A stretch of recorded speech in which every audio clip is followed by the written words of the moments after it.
മത്തായി എഴുതിയ സുവിശേഷം 17-ാമത്തെ അധ്യായം. മത്തായി എഴുതിയ സുവിശേഷം 17-ാമത്തെ അധ്യായം നമുക്ക് ധ്യാനിക്കാം. മത്തായി എഴുതിയ സുവിശേഷം 17-ാമത്തെ അധ്യായം. അധ്യായം നമുക്ക് തുറക്കാം.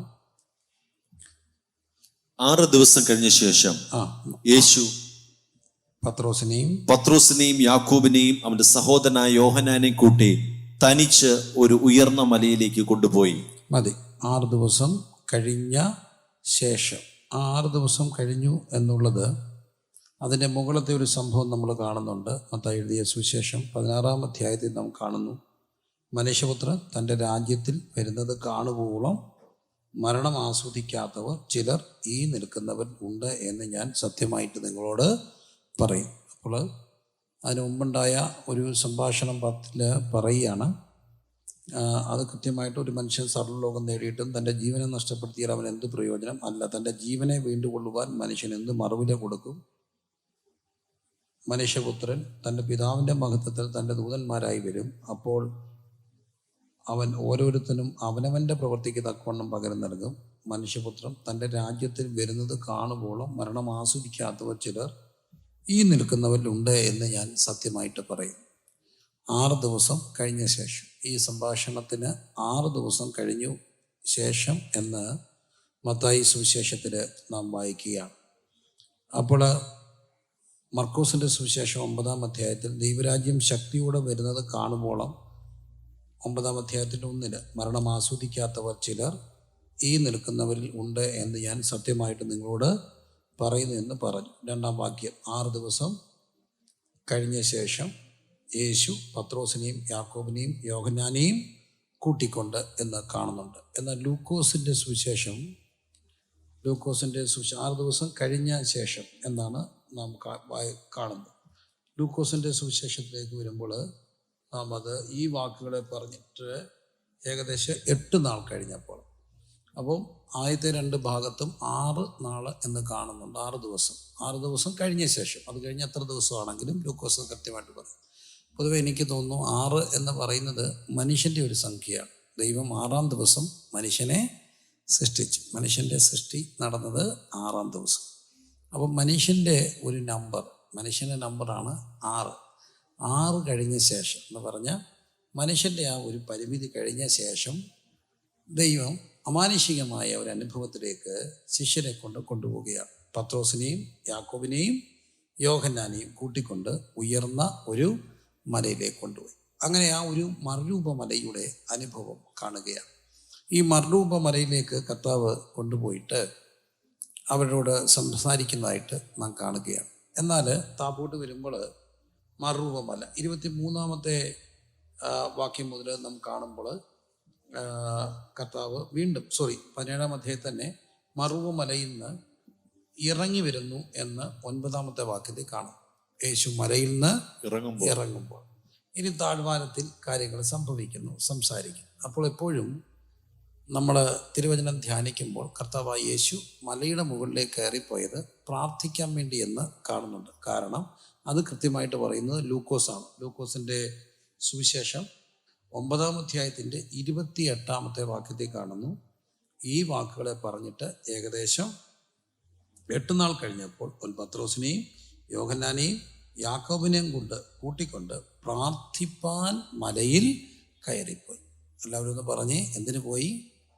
പ്രാർത്ഥിക്കാൻ പോയി. ഒന്നുകൂടെ പറഞ്ഞേ, പ്രാർത്ഥിക്കാൻ പോയി. എല്ലാവരും മലയിൽ പോകുന്നുണ്ട്. ഇപ്പോൾ പിള്ളേരൊക്കെ മലയിൽ പോകുന്നത് എന്തിനാന്ന് ചോദിച്ചാൽ ഓഫ് റോഡ് റൈഡിനാണ്. വലിയൊരു ക്രൈസാണ് ഇപ്പം. ജീപ്പ് എടുക്കുക, ഓഫ് റോഡ് റൈഡ്. എൻ്റെ പൊന്നെ, ആമ്പിള്ളേരാണെങ്കിൽ ഈയിടയ്ക്ക് ഒരു വണ്ടിയുടെ ഒരു വീഡിയോ ആരണ്ടയച്ച് അന്നിങ്ങനെ പോയിട്ട് അതങ്ങ് മറിഞ്ഞു പോയിട്ട് അവർ കയറ്റിക്കൊണ്ട് വരുന്നു. എങ്ങനെ പൊന്നെ ഫണ്ടൊക്കെ ഇട്ട് കയറി വരും.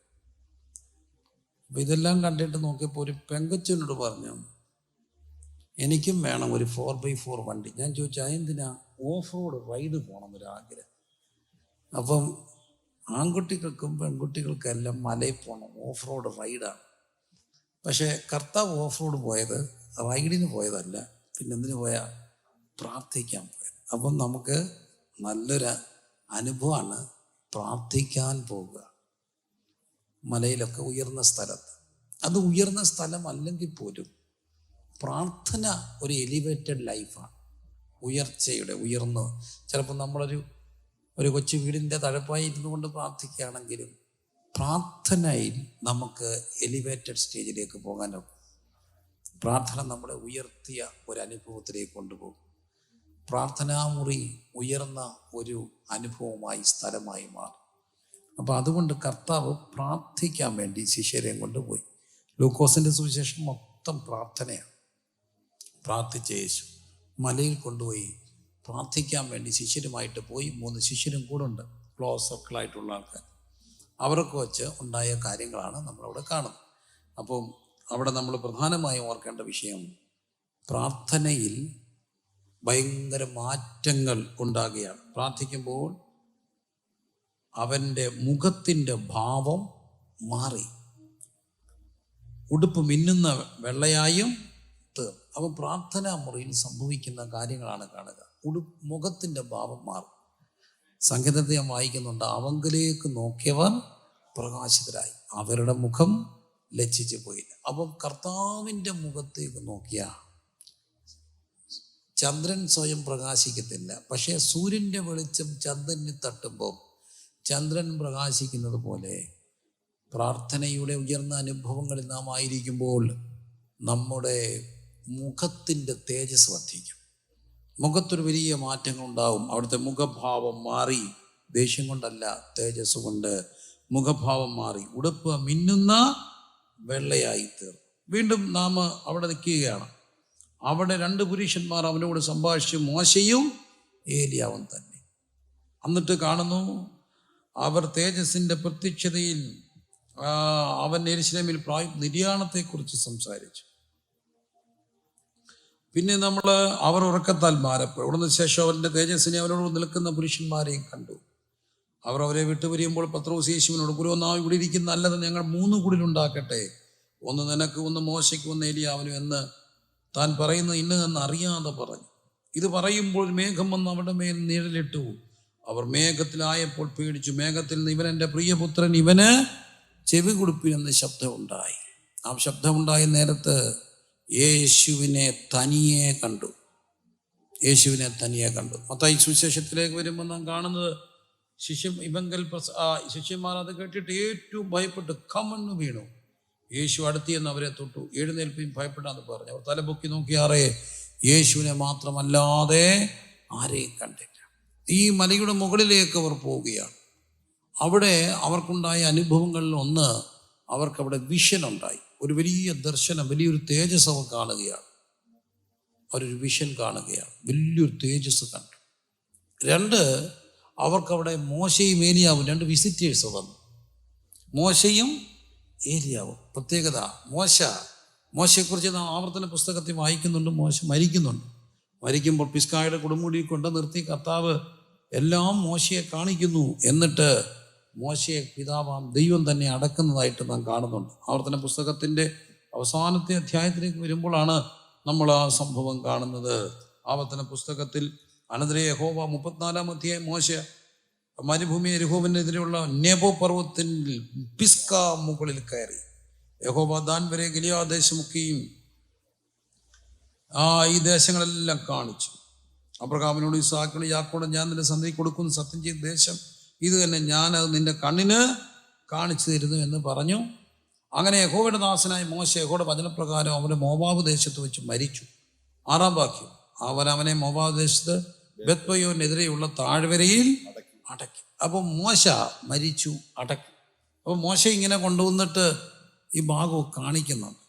പക്ഷെ ദൈവത്തിൻ്റെ ഒരു നീതി വർത്തമാനം, മരിച്ചു കഴിഞ്ഞ് മോശയെ ദൈവം അവിടെ കൊണ്ടുവന്നു.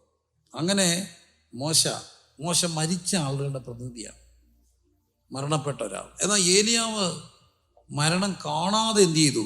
എടുക്കപ്പെട്ടു എന്ന് കാണും. അപ്പോൾ ഇത് 2 പേരുടെ റെപ്രസെൻറ്റേഷനാണ്. ഒന്ന് മരിച്ചവരുടെയും 2 ജീവിച്ചിരിക്കുന്നവരുടെയും, 2 കൂട്ടരുടെയും പ്രതിനിധിയായി.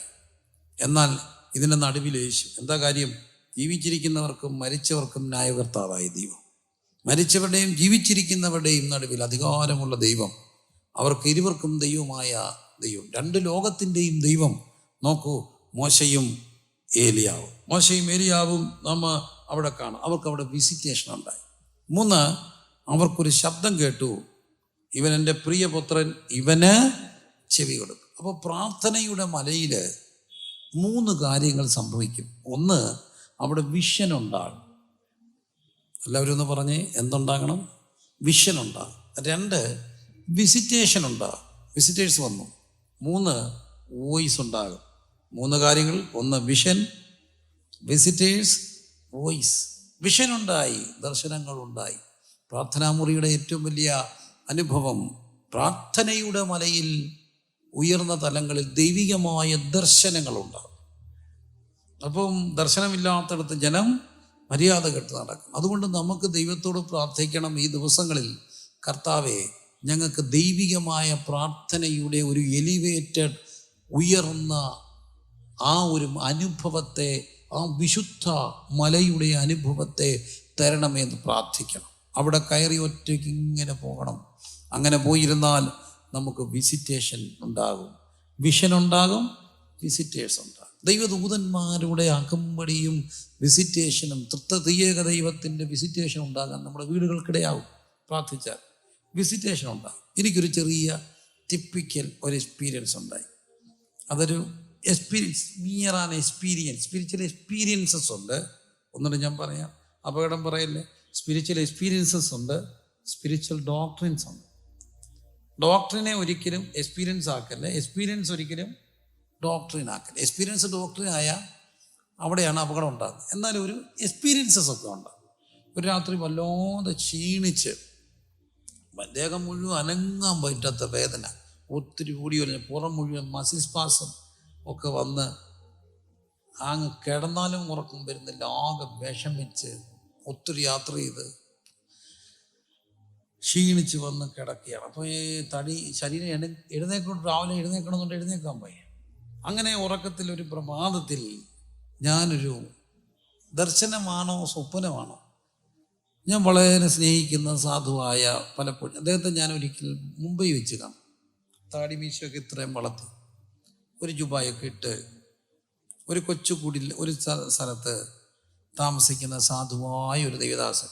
അദ്ദേഹം ഒറ്റയ്ക്കാണ്, ഒരു സന്യസ്തനെ പോലെ ജീവിക്കുന്ന ഒരു മനുഷ്യൻ.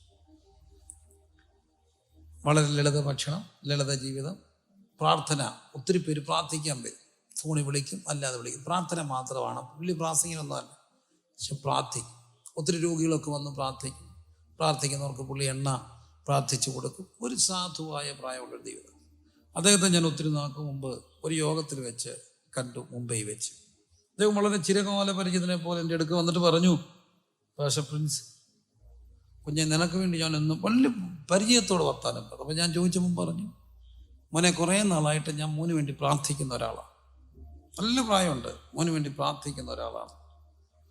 അപ്പം ഞാൻ ചോദിച്ചാൽ അതെങ്ങനെ അറിയാം? അത് മോനെ, ഞാൻ മീഡിയയിലൊക്കെ ഉണ്ട്, അന്നോട്ട് എനിക്കൊരു പ്രചോദനം ദൈവം തന്നു നിനക്ക് വേണ്ടി പ്രാർത്ഥിക്കാൻ. അങ്ങനെ കുഞ്ഞിന് വേണ്ടി ഞാൻ എന്നും പ്രാർത്ഥിക്കുന്ന ഒരാളാണ്. സന്തോഷം തോന്നി. പിന്നെ എപ്പോഴെങ്കിലുമൊക്കെ വിളിക്കും. നമുക്കൊരു ശരീരപ്രയാസം ഉണ്ടാകും, വിളിക്കും. പുള്ളിക്ക് ഭയങ്കര രോഗശാന്തി ശുശ്രൂഷ ഉണ്ടെന്ന് എനിക്ക് ബോധ്യപ്പെട്ടിട്ടുണ്ട്. അപ്പം വെളുപ്പിനെ ഞാൻ ഒരു ദർശനം കാണുകയാണ്, നല്ലപോലെ ഫീൽ ചെയ്തു. ഈ അച്ഛൻ എൻ്റെ അടുക്ക വന്നു, ഇച്ചിരി എണ്ണ എടുത്ത് എൻ്റെ തലയിൽ പ്രാർത്ഥിച്ച് വെച്ചു. എന്നിട്ട് ഞാനിങ്ങനെ കിടക്കുമ്പോൾ എൻ്റെ ദേഹത്തൂടെ കൈ ഒടിച്ച്, മോനെ അസുഖം എല്ലാം മാറ്റെന്ന് പറഞ്ഞ് ലളിതമായ ഒരു പ്രാർത്ഥനയും ഒരു ശാസനയൊക്കെ ശാസിച്ചു. എഴുന്നേറ്റപ്പം ഭയങ്കര ഒരു സുഖം തോന്നി, ഒരു വ്യത്യാസം തോന്നി. ഞാൻ അദ്ദേഹത്തെ രാവിലെ കുറച്ച് കഴിഞ്ഞപ്പം വിളിച്ചു, അച്ചായ എന്തുകൊണ്ട് വിശേഷം? സുഖമായിട്ടിരിക്കുന്ന മോനെ, രാവിലെ എഴുന്നേറ്റ് പ്രാർത്ഥിച്ച്, ഞാനങ്ങനെ പ്രാർത്ഥിച്ച് നിൻ്റെ വീട്ടിൽ വന്ന് അവിടെ നിനക്ക് വേണ്ടി പ്രാർത്ഥിച്ചിട്ട് വരുവാണ്. അപ്പോൾ എനിക്ക് ഭയങ്കര സന്തോഷം തോന്നി. പുള്ളിക്കാരൻ രാവിലെ അവിടെ നിന്ന് എനിക്ക് വേണ്ടി പ്രാർത്ഥിക്കുകയാണ്. അദ്ദേഹം പറഞ്ഞ മറുപടി, ഞാൻ വിശ്വാസത്തിൽ നിനക്ക് അവിടെ വന്ന് നിനക്ക് വേണ്ടി ഞാൻ കൈവച്ച് പ്രാർത്ഥിച്ചിട്ടിരിക്കുക, ഓക്കെ ആണോ? രാവിലെ ആ ഒരു ദർശനം കണ്ടു. ഈ മനുഷ്യൻ എൻ്റെ അടുക്ക വന്നിട്ട് എണ്ണ തേച്ച് പ്രാർത്ഥിക്കുന്നു. പക്ഷെ ഭയങ്കര മാറ്റം ഉണ്ടായി. പക്ഷേ ഇതാ പറഞ്ഞത്, ദിസ് ഈസ് നോട്ട് ഡോക്ടറിൻ അല്ല, ഇത് എക്സ്പീരിയൻസാണ്. പക്ഷെ ഒന്നെനിക്കറിയാം, ഈ പ്രാർത്ഥനയിൽ എന്തുണ്ടാകാം? എക്സ്പീരിയൻസസ് ഉണ്ടാകും. അവിടെ ദൈവത്തിൻ്റെ വിസിറ്റേഷൻ ഉണ്ടാകും. ദൈവത്തിൻ്റെ വിസിറ്റേഷൻ. ചിലപ്പം ദൈവദാസന്മാർ നമുക്ക് വേണ്ടി നമ്മൾ ചിലപ്പോൾ ഇരുന്ന് പ്രാർത്ഥിക്കുമ്പോൾ, അതെനിക്ക് ഒത്തിരി വട്ടം ഉണ്ടായിട്ടുണ്ട്. പ്രാർത്ഥിക്കുമ്പോൾ അവർക്ക് ഫീൽ ചെയ്തിട്ടുണ്ട്, നമ്മൾ ചെന്ന് അവർക്ക് വേണ്ടി പ്രാർത്ഥിക്കുന്നതൊക്കെ, നമ്മൾ ചിലപ്പോൾ ആത്മാർത്ഥമായിട്ടൊക്കെ പ്രാർത്ഥിക്കുമ്പോൾ ദൈവത്തിൻ്റെ ദർശനങ്ങൾ കർത്താവ് നമുക്കും കിട്ടും, അവർക്കും കിട്ടും. അതൊക്കെ ഒരു ആത്മാവിൻ്റെ ഐക്യത എന്നൊക്കെ ഓർത്താൽ മതി. അപ്പം വിസിറ്റേഴ്സ് ഉണ്ടാകും, ദൈവത്തിൻ്റെ ദൂതന്മാരുടെ ഇടപെടലുണ്ടാകും. ദൈവദൂതന്മാരൊക്കെ കയറി ഇറങ്ങുകയും ചെയ്യുന്നതൊക്കെ കാണുവാൻ ഭാഗ്യം ലഭിച്ചിട്ടുള്ള ഒത്തിരി പ്രിയപ്പെട്ടു. എൻ്റെ പിതാവ് ഇങ്ങനെ പ്രാർത്ഥനാമുറി കൃത്യമായിട്ട് ദൈവദൂതന്മാരെ കാണുവാൻ, കൃത്യമായിട്ട് ദൈവദൂതനെ എവിടെ പോകുന്നു എന്ന് പറയാൻ. ഇപ്പോൾ എനിക്ക് ഓർമ്മയുള്ള ഒരു ടിപ്പിക്കൽ എക്സ്പീരിയൻസ് ഉണ്ട്. 2004 അപ്പം മരിച്ചുപോയി. അപ്പയ്ക്കൊരു അറ്റാക്ക് ഉണ്ടായി. ഞങ്ങൾ മെഡിക്കൽ ട്രസ്റ്റ് ഹോസ്പിറ്റലിൽ പോയി, എറണാകുളത്ത്. അപ്പം ബൈപ്പാസ് ചെയ്യണമെന്ന് പറഞ്ഞു. അതിന് മുമ്പ് ആൻജിയോഗ്രാം ചെയ്യുന്നതിന് മുമ്പ് ഇവിടുത്തെ എക്കോയുടെ റിസൾട്ടും ECG എല്ലാം കണ്ടിട്ട്, അപ്പം ഞാനും ഞങ്ങളുടെ പ്രിയപ്പെട്ട തമ്പിയപ്പച്ചനും കൂടെ ഡോക്ടറെ കണ്ട് സംസാരിക്കുമ്പോൾ പറഞ്ഞു, നാളെ രാവിലെ ആൻജിയോഗ്രാം ഡോക്ടർ പറഞ്ഞു, തമ്പിയപ്പച്ചനും കൊണ്ട്. അപ്പം പറഞ്ഞു, കൃത്യമായിട്ട് യാതൊരു ഡൗട്ടും വേണ്ട, ഈ മനുഷ്യന് ബൈപ്പാസ് വേണം, അതിനകത്ത് നിങ്ങൾ പ്രത്യേകിച്ച് ഡൗട്ടൊന്നും അടിക്കേണ്ട, പിന്നെ ആൻജിയോപ്ലാസ്റ്റി കൊണ്ട് ഒക്കെങ്കിൽ ഭാഗ്യം. എനിവേ ബൈപ്പാസിന് റെഡി ആയിക്കോണം, അതാണ് എൻ്റെ ചിന്ത. അപ്പം ആൻജിയോഗ്രാം ചെയ്ത് ബ്ലോക്ക് ഉണ്ടെങ്കിൽ നേരെ നമ്മൾ പിന്നെ അങ്ങ് കയറ്റും, കാര്യങ്ങളൊക്കെ നടത്തും, ഞങ്ങളതിന് പ്രിപ്പയർഡാണ്. ഇതെല്ലാം പറഞ്ഞ് രാവിലെ സ്ട്രക്ചർ തന്നു, എല്ലാം ഒരുക്കി അപ്പയെ അങ്ങോട്ട് കൊണ്ടുപോകാം. അപ്പോൾ പ്രാർത്ഥിച്ചു, അപ്പ പോയി. അപ്പോൾ പോകുന്ന സമയത്ത് ഞങ്ങളുടെ ഒരു സഹോദരൻ ചെന്നൈയിൽ എംബസിയിലോട്ട് പോവുകയാണ്. അപ്പോൾ അദ്ദേഹം അന്ന് 2004 അദ്ദേഹം അന്നേരം പ്രാർത്ഥിക്കാൻ വേണ്ടി വിളിച്ചപ്പോൾ ഞാൻ അപ്പയുടെ ഫോൺ കൊടുത്തു. അപ്പോൾ പുള്ളിക്ക് വേണ്ടി പ്രാർത്ഥിച്ചു. എന്നിട്ട് പപ്പായെ അങ്ങോട്ട് കൊണ്ടുപോയി. ഈ ആൻജിയോഗ്രാം കഴിഞ്ഞ് ഞങ്ങളെ വിളിച്ച് ഡോക്ടർ പറഞ്ഞു, ഭയങ്കര അത്ഭുതം, ഈ മനുഷ്യന് ബ്ലോക്കില്ല. അപ്പോൾ ഇപ്പോഴും എനിക്ക് ഓർമ്മയുണ്ട്, എൻ്റെ അമ്മ ആ മുറിക്കകത്തിരുന്നുകൊണ്ട് ഭയങ്കരമായിട്ട് അങ്ങ് സ്ക്രീം ചെയ്തു, അയ്യോ ഗ്ലോറി ഗ്ലോറി എന്നൊക്കെ പറഞ്ഞു.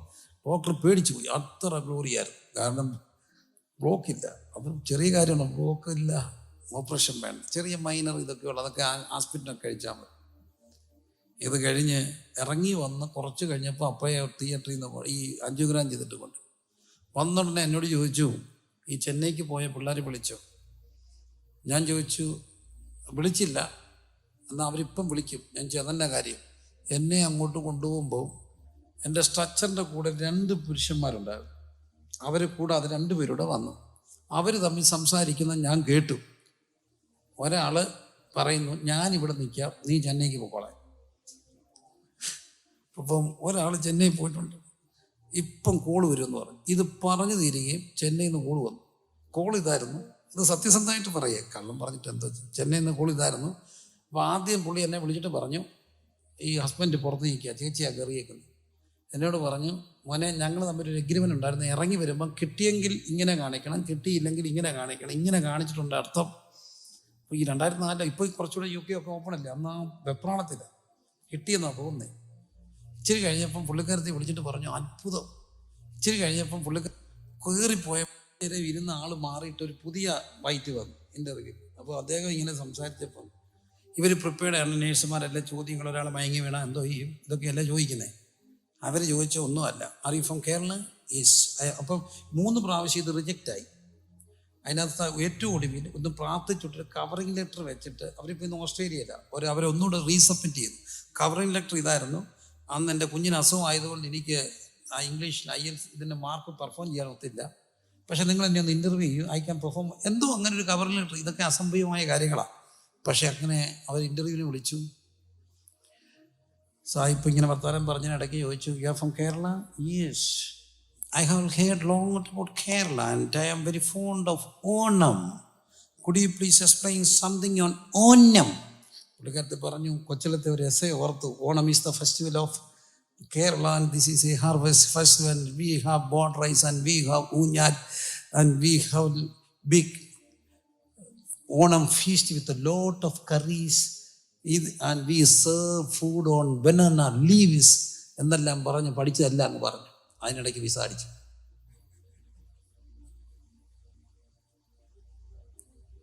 വിസിറ്റേഷൻ 2 പേര് വന്ന് നിൽക്കുന്നു, ഒരാൾ ഇവിടെ നിന്നു, ഒരാൾ ചെന്നൈക്ക് പോയി. വിസിറ്റേഷൻ, പ്രാർത്ഥനാ മുറിയിൽ വിസിറ്റേഷൻ ഉണ്ടാകും, ദൈവത്തിൻ്റെ അനുഭവങ്ങൾ ഉണ്ടാകും. ഇത് എക്സ്പീരിയൻസസ് ആണ്, സ്പിരിച്വൽ എക്സ്പീരിയൻസസ്. ഞാൻ ഒന്നുകൂടെ പറയട്ടെ, സ്പിരിച്വൽ എക്സ്പീരിയൻസസ്. 3 വോയിസ് ആണ്. വോയിസ് എന്താ? ഇവൻ എൻ്റെ പ്രിയപുത്രൻ. ഇവൻ എന്ത് കൊടുക്കണം? ചെവി കൊടുക്കണം. അത് പ്രത്യേകം ഓർത്തോണം. കർത്താവിന് ചെവി കൊടുക്കണം, കർത്താവിനെ കേൾക്കണം.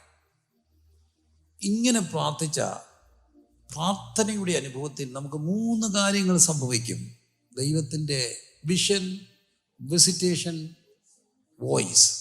അപ്പം നമുക്ക് പാടാൻ കഴിയും. നമ്മുടെ വീടുകളും ഇത് സ്വർഗത്തിൻ്റെ ഒരു മുന്നാസ്വാദനമാണ്. ഹെവൻലി എക്സ്പീരിയൻസിൻ്റെ ഒരു ഫോർടേസ്റ്റ്, ഒരു മുന്നാസ്വാദനമാണ് ഇവിടെ സംഭവിക്കുക. ഈ മുന്നാസ്വാദനം എല്ലാവർക്കും ഉണ്ടാകും. പ്രാർത്ഥിച്ചാൽ മതി. പ്രാർത്ഥനാമുറിയുടെ അനുഭവങ്ങളിൽ നമ്മുടെ വീടുകളിൽ ഈ സ്വർഗത്തിൻ്റെ മുന്നാസ്വാദനം ഉണ്ടാകണം. അതിനാണ് ഉപവാസ പ്രാർത്ഥന, ദൈവത്തോടു കൂടെ വസിക്കുവാൻ. അപ്പം നമുക്കും പാടാൻ കഴിയും, ദൈവമുണ്ട്, അങ്ങ് പുത്രനുണ്ട്, ആത്മാവുണ്ട്, ദൈവദൂതരുണ്ട്. അടുത്ത വാക്ക് ഭയങ്കര, ഈ വിധമായുള്ള വീട്ടിനുള്ളിൽ പാർക്കുവാൻ എന്നുള്ളം വാഞ്ചിക്കുന്നു. മരിച്ചിട്ട് മുകളിൽ പോയി പാർക്കുന്ന മാത്രമല്ല, പ്രാർത്ഥനാമുറിയിൽ ദൈവത്തോടൊപ്പം വസിച്ചാൽ ദൈവത്തിൻ്റെ ദൂതന്മാരുടെ വിസിറ്റേഷൻ ഉണ്ടാകും. അപ്പം നമുക്കും പറയാൻ കഴിയും, എൻ്റെ വീട് സ്വർഗത്തിൻ്റെ മുന്നാസ്വാദനമായി മാറും. കരങ്ങൾ ഉയർത്തി പ്രാർത്ഥിച്ച്, ദൈവമുണ്ട്, അങ്ങ് പുത്രനുണ്ട്, ആത്മാവുണ്ട്, ദൈവദൂതരുണ്ട്. ദൈവമുണ്ട്, അങ്ങ് പുത്രനുണ്ട്, ആത്മാവുണ്ട്, ദൈവദൂതരുണ്ട്. ഓ ഈ വിധമായുള്ള വീട്ടിനുള്ളിൽ പാർക്കുവാൻ എന്നുള്ളം വാഞ്ചിക്കുന്നു. അവനീ വിധമായുള്ള വീട്ടിനുള്ളിൽ പാർക്കുവാൻ എന്നുള്ളം വാഞ്ചിക്കുന്നു. കരങ്ങൾ ഉയർത്തി എല്ലാവരും പാടിക്കുക. നിങ്ങൾ വീടുകളിൽ ഇരുന്നു കൊണ്ട്, എവിടെ ഇരുന്നുകൊണ്ടാണ് ഈ പാട്ട് പാടുന്നത്, എല്ലാ മക്കളും കുടുംബങ്ങളായിരുന്നു കൊണ്ടെന്ന് പ്രാർത്ഥിച്ച്, ഈ വിധമായ ഉള്ളൊരു വീട് എൻ്റെ വീടായി മാറട്ടെ. സ്വർഗത്തിന്റെ മുന്നാസ്വാദനം. ഓ ദൈവമുണ്ട്, അങ്ങ് പുത്രനുണ്ട്, ആത്മാവുണ്ട്, ദൈവദൂതരുണ്ട്. ദൈവമുണ്ട്, അങ്ങ് പുത്രനുണ്ട്, ആത്മാവുണ്ട്, ദൈവദൂതരുണ്ട്. ഈ വിധമാ വീട്ടിനുള്ളിൽ പാർക്കുവാൻ എന്നുള്ളം വാഞ്ചിക്കുന്നു. ഈ വിധമായുള്ള വീട്ടിനുള്ളിൽ പാർക്കുവാൻ എന്നുള്ളം വാഞ്ചിക്കുന്നു. യുള്ള വീട്ടിനുള്ളിൽ പാർക്കുവാൻ എന്നുള്ളം വാഞ്ചിക്കുന്നു. ആമേൻ. ഈ വിധമായുള്ള വീട്ടിനുള്ളിൽ പാർക്കുവാൻ എന്നുള്ളം വാഞ്ചിക്കുന്നു. ആമേൻ. ദൈവമുണ്ട്, അങ്ങ് പുത്രനുണ്ട്, ആത്മാവുണ്ട്, ദൈവദൂതരുണ്ട്. മരിച്ചു കഴിഞ്ഞ് നിശ്ചലമായി കിടക്കുമ്പോൾ പാടേണ്ട പാട്ടല്ല ഇത്. ദൈവമേ, എൻ്റെ പ്രാർത്ഥനാ മുറിയിൽ ഈ ഒരു എലിവേറ്റർ സ്റ്റേജിലേക്ക് ദൈവത്തിൻ്റെ വിസിറ്റേഷൻ, ദൈവത്തിൻ്റെ ദൂതന്മാർ കയറുകയും ഇറങ്ങുകയും ചെയ്യുന്ന ആത്മീയ ഔന്നത്യത്തിലേക്ക്, ആ ഉയർന്ന ഒരു മലയുടെ അനുഭവത്തിലേക്ക് എൻ്റെ വീടിനെ ഒന്ന് കൊണ്ടുപോയിട്ട് അങ്ങനെ ഒരു വിസിറ്റേഷൻ, അങ്ങനെ ഒരു വോയിസ്, അങ്ങനെ ഒരു വിഷന്, എൻ്റെ മുഖത്തിൻ്റെ ഭാവം മാറുന്ന ദൈവാനുഭവത്തെ തരണമേന്ന് നമുക്ക് ദൈവത്തോട് ഒരിക്കലൂടെ പാടാ. ദൈവമുണ്ട്, അങ്ങ് പുത്രനുണ്ട്, ആത്മാവുണ്ട്, ദൈവദൂതരുണ്ട്, ഓ ദൈവമുണ്ട്, അങ്ങ് പുത്രനുണ്ട്, ആത്മാവുണ്ട്, ദൈവദൂതരുണ്ട്, ഈ വിധമായുള്ള വീട്ടിനുള്ളിൽ പാർക്കുവാനെ ഉള്ളം വാഞ്ചിക്കുന്നു. ആമേ, ഈ വിധമായുള്ള വീട്ടിനുള്ളിൽ പാർക്കുവാനെ ഉള്ളം വാഞ്ചിക്കുന്നു. നോടി നേരത്തേക്കുള്ള ലഘുസങ്കടം അനവധി തേജസ്സിൻ ഭാഗ്യം തന്നെ. ഓ നോടി നേരത്തേക്കുള്ള ലഘുസങ്കടം അനവധി തേജസ്സിൻ ഭാഗ്യം തന്നെ. ജീവിതമായുള്ള വീട്ടിനുള്ളിൽ പാർക്കുവാനെ ഉള്ളം വാഞ്ചിക്കുന്നേ. ജീവിതമായുള്ള വീട്ടിനുള്ളിൽ പാർക്കുവാനെ ഉള്ളം വാഞ്ചിക്കുന്നേ. അപ്പോൾ പ്രിയമുള്ളവരെ, പ്രാർത്ഥനാമുറിയുടെ ഉയർന്ന ഒരു അനുഭവം, ആ അനുഭവത്തിലെ ദൈവത്തിൻ്റെ വിസിറ്റേഷനും ദൈവത്തിൻ്റെ വിഷനും ദൈവത്തിൻ്റെ വോയിസും. വോയിസ് എന്താണ്? ഇവൻ എൻ്റെ പ്രിയപുത്രൻ, ഇവന് ചെവി കൊടുപ്പേൻ. അപ്പോൾ ദൈവത്തിന് നമ്മുടെ ചെവി എങ്ങനെ ഇൻക്ലെയിം ചെയ്ത് തുറന്ന് ശ്രദ്ധിച്ചാൽ ദൈവത്തിൻ്റെ ശബ്ദത്തെ കേൾക്കാൻ കഴിയും. അങ്ങനെ ആ മറുരൂപ മലയുടെ അനുഭവത്തിൽ അവർ ചെയ്തത്, അവർ അവിടെ കവിണ് വീണു. പക്ഷേ അവർ തലപൊക്കി നോക്കിയാറെ ആരെ മാത്രം കണ്ടു? യേശുവിനെ മാത്രം, അല്ലാതെ മറ്റാരെയും കണ്ടില്ല.